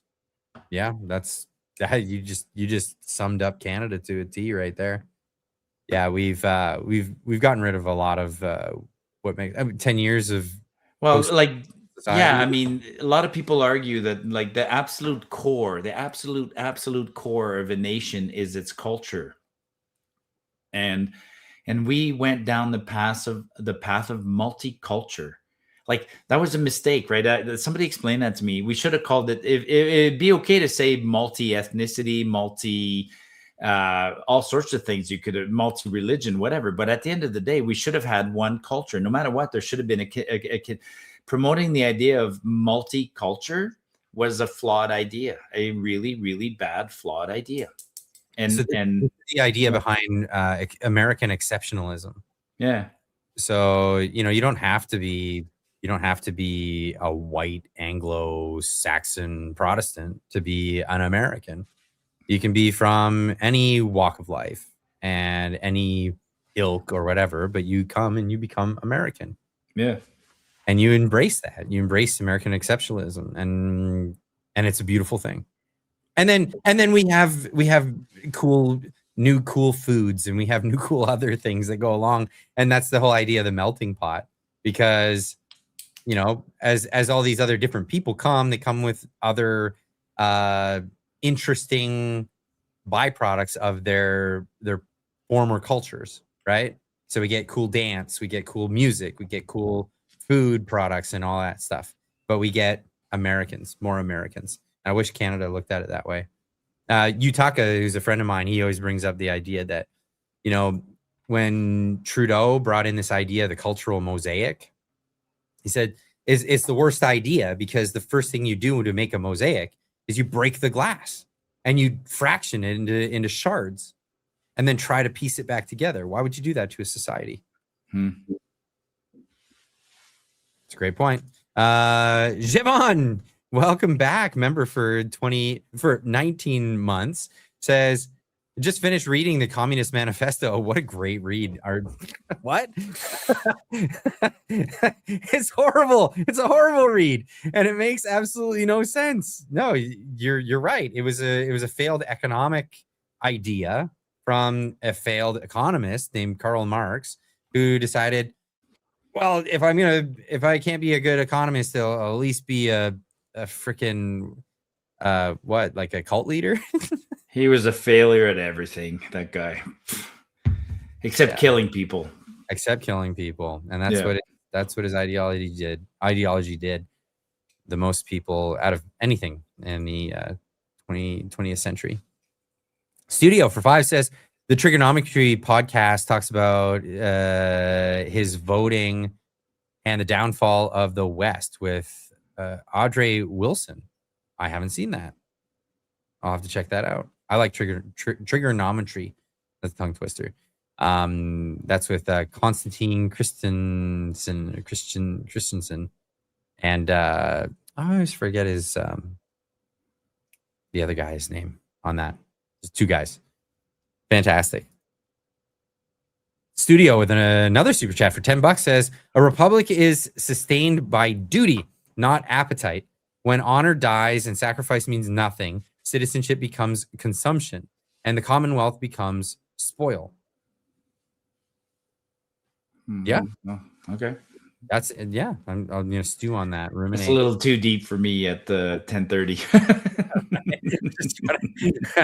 I do want to honor everybody's donations and thank you so much for everybody who's contributed. But yeah, at this hour, when it gets that deep, it's very hard to jump in that hole. So, Dirt McFerguson for 5, I still love the name. Says court can't count the signatures, but they'll go to an accounting firm and get counted anyway. Convoy 2, if we have the signatures and they still refuse. Well, yeah, if they have the signatures and they still refuse, yeah, where does that go? What happens there? Yeah, well, like I said, she might skip all that and just realize that there's enough debate going on this that let's just have a referendum regardless of number of signatures. But the current plan, if the court said no, you can't elections, Alberta can't validate the signatures, we're just going to load all 300,000 signatures is 60,000 pieces of paper. Okay, 60,000 pages. That's a lot of boxes. We're just going to fill a 20-foot cube van from a U-Haul, drive it over to the legislature, drop all 60,000 sheets there in front of Danielle Smith's office and say, here, go ahead and ignore the will of the people because the court said so. Good luck. Wow. That's the extreme plan B, right? Actually, no. I can't see it. Can't see it. The courts are like, if the courts say, I hope it happens. I hope it happens because I'm on the record. I'll be in contempt of court. Then I will go and I will sit on the side of the road and collect signatures until they come and arrest me. Wow. Well, we'll see. We'll see if that headline comes. Why are they taking Marty away in handcuffs and putting him in the back of the car? Oh, don't you know he's super dangerous? He's trying to be democratic here. He's collecting signatures to petition the government. We can't have that. And you know what I mean? Like, people stopped their cars and they agreed with him. Yeah. Like, wow. But then there would be people cheering on, like, yeah, that guy should go to jail for 20 years. I know there will. That's crazy. Oh, of course. I'm defending your right. I'm defending democracy. And people at this point are, if you support the court, you're against democracy. You're not against my idea at this point. You're against democracy. That's crazy. Yeah. But then people have been against democracy forever and ever. I mean, I find that hard to understand, but some people don't like democracy. And then they're going to call me, they're going to claim that they're anti-fascist or whatever the hell you want to call yourselves, right? Like, if you don't like democracy, man, like, it is scary. I agree, right? I've talked about this many times. Democracy at its core can be scary because it's the will of the many against the will of the minority. But we can't give a full veto to the minority. I mean, we have to accept some of the concerns of the minorities, but if we give a full veto to the minority, that's oof, that makes me nervous. What you need to do is you have to have a set of rules that cannot be infringed by the majority. And as long as you have that, then it doesn't matter what the will of the majority is, because they could try to take away the property of, 59, 59, or 51% of the population could try to take the property away from 49% of the population. But it'll get scrapped because it doesn't fit in line with the constitutional document that forms government. And this is why foundational documents are so important. Canada doesn't have these foundational documents. This is a big old one up to the founding fathers of the United States of America, because they knew this and they saw this coming a long way off. So yeah, that's different. Got JP Alberta first for 10 says the king does not own Canada. Yeah, we know that. Yeah, but he does have mechanisms, and there are powers that pull strings in places. And just wait. As Alberta gets closer and closer to actually separating, wait until those powers come in, because they're not going to like it and they're going to bring in other things. Javon with a $13.99 super chat. Thank you so much. Says, my brother runs a highway haul company in Alberta. He's had to start hiring immigrants due to not being able to find Canadians. This is what I find just absolutely retarded. There's the education system in this country is just absurd. Every time I bring up the fact that there's 14% unemployment, especially with student youth students, stop going to the job fair website. Stop going to that. You're going to be waiting in line. You put out your resumes. You just get disappointed. They're using AI to filter through them anyway. You're at the bottom of the bin. Go physically shake people's hands. Go meet people. Go door to door. Find out what people are looking to hire. Get off your ass. Like, and I hate to sound like an old buddy dud or whatever that people say, but yeah, you really have to go out and work for it. That's how you're going to find a job. The amount of people that come into where I work and actually just come in to shake the hands of everybody and say, hey, I'm looking for a job. Every one of them ends up working with us almost. And I'll tell you the amount that come in, not very many. Lots of resumes that you just filter through and you just go, it doesn't sound like a fit. Doesn't sound like a fit. Actually go to the place. Introduce yourself. That's how you get a job. So I agree with your sentiment there. It's crazy. Myron Ends for 5 says, when people stop buying stuff, trucking loses a lot of job. At 53, I don't get any calls from applications. Been looking since October. That's weird. So the other guy just said he can't find truckers, and this guy's a trucker who can't find a job. Doesn't make sense. Can we set you guys up? Is there any way we can make that work? Are you guys even in the same ballpark? Jevon, are you in the same area as Myron Ends? Maybe we can make this work. Get somebody employed right here on the stream. That would be freaking awesome. Holy crap. Moving on. Ginomara, I hope I'm saying that right, for 5 says, Redcoat Carney will get ass kicked by the Americans once more. Nothing new under the sun. Yeah, I couldn't believe so many people that were pissed off that I said Revolutionary War Redcoat. They're like, actually, it's 1812 and it's this guy. Yeah, okay, whatever. You get the sentiment of what I'm talking about. Get over it. Get over it. Myron Ends for 2 says, hit the like button, please. Yes, absolutely. Hit that like button. It helps out a ton. Dwight for 5 says, to be clear, for the context inept, did the French ever really consider themselves Canadian or American?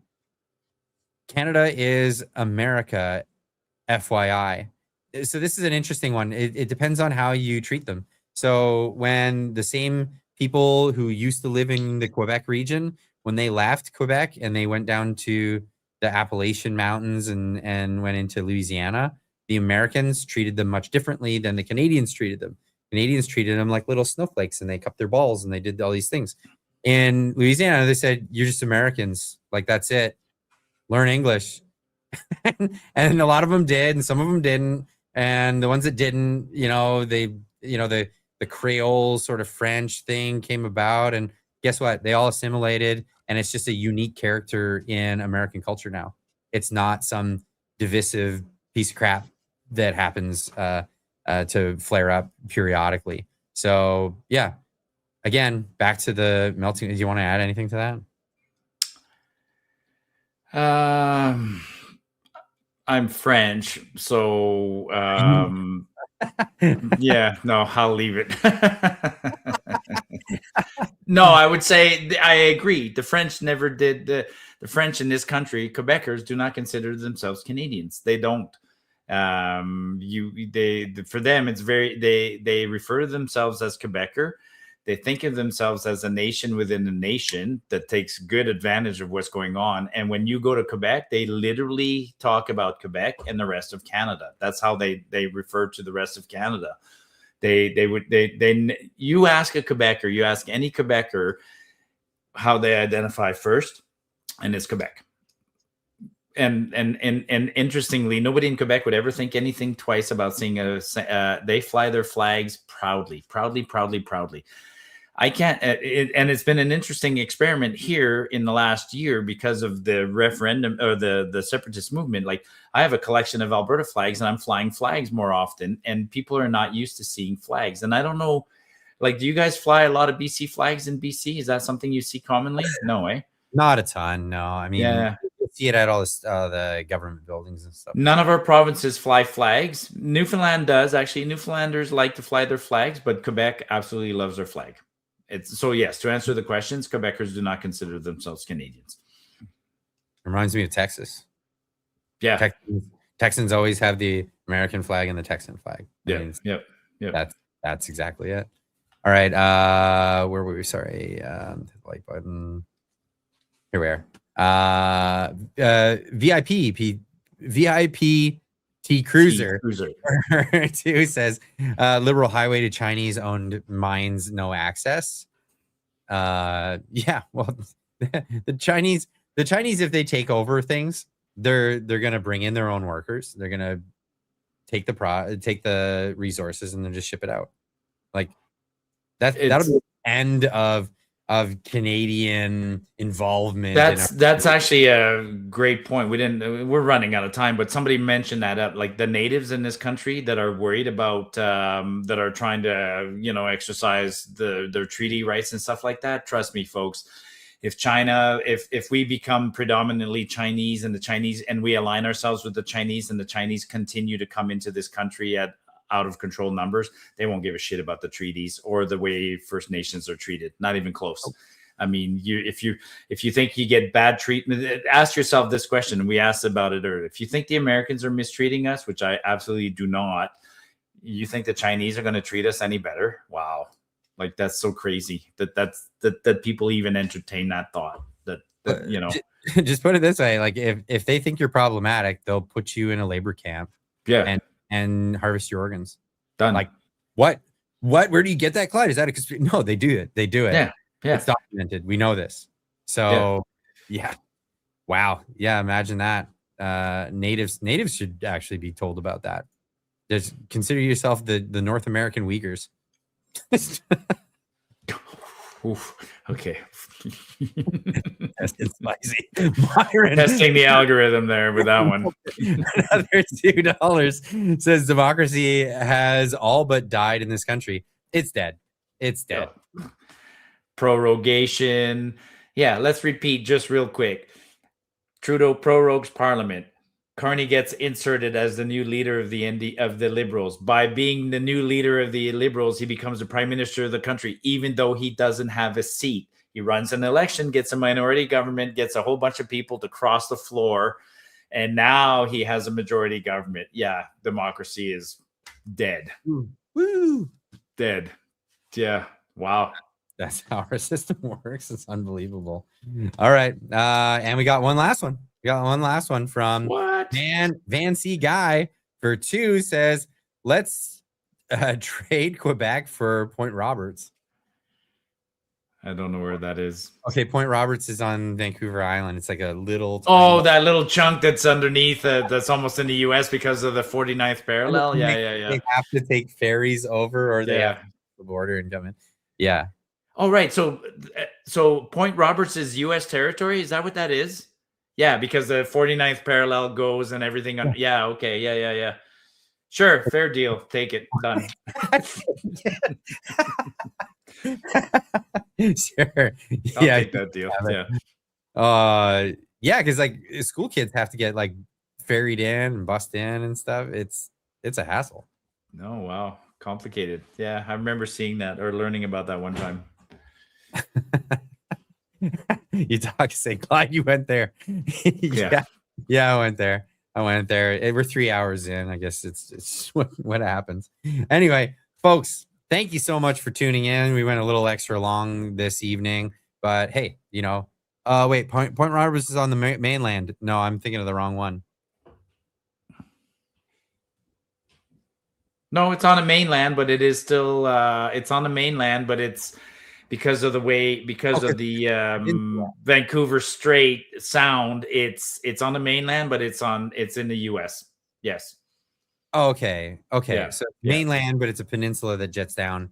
Yeah. And it jets down below the 49th by about 6 streets, right? It's but it is in the US. You're right. I wonder if it's in the US. I've never been there, but all I know is it's like I think you can see it from White Rock when you're in White Rock. Okay. Is that correct? Maybe. No, it's not on. No, it's on the mainland. That's what I'm getting. Okay, yeah. It's on the mainland. Gotcha. Cool. Anyway, folks, thank you so much for tuning in. We do this every Wednesday. If you want to tune in to another one of these, tune in next Wednesday. We'll be back from 6:30 Pacific time. That's 8:30 Central, 9:30 Pacific. Man, or Eastern. Man, if you're in the Eastern Canada, you're up way late at night. Oh God, yeah, no kidding. Wow. Yeah, no kidding. On a Wednesday. Troopers. All right. Good night, folks. Good night, folks. Thanks for joining us.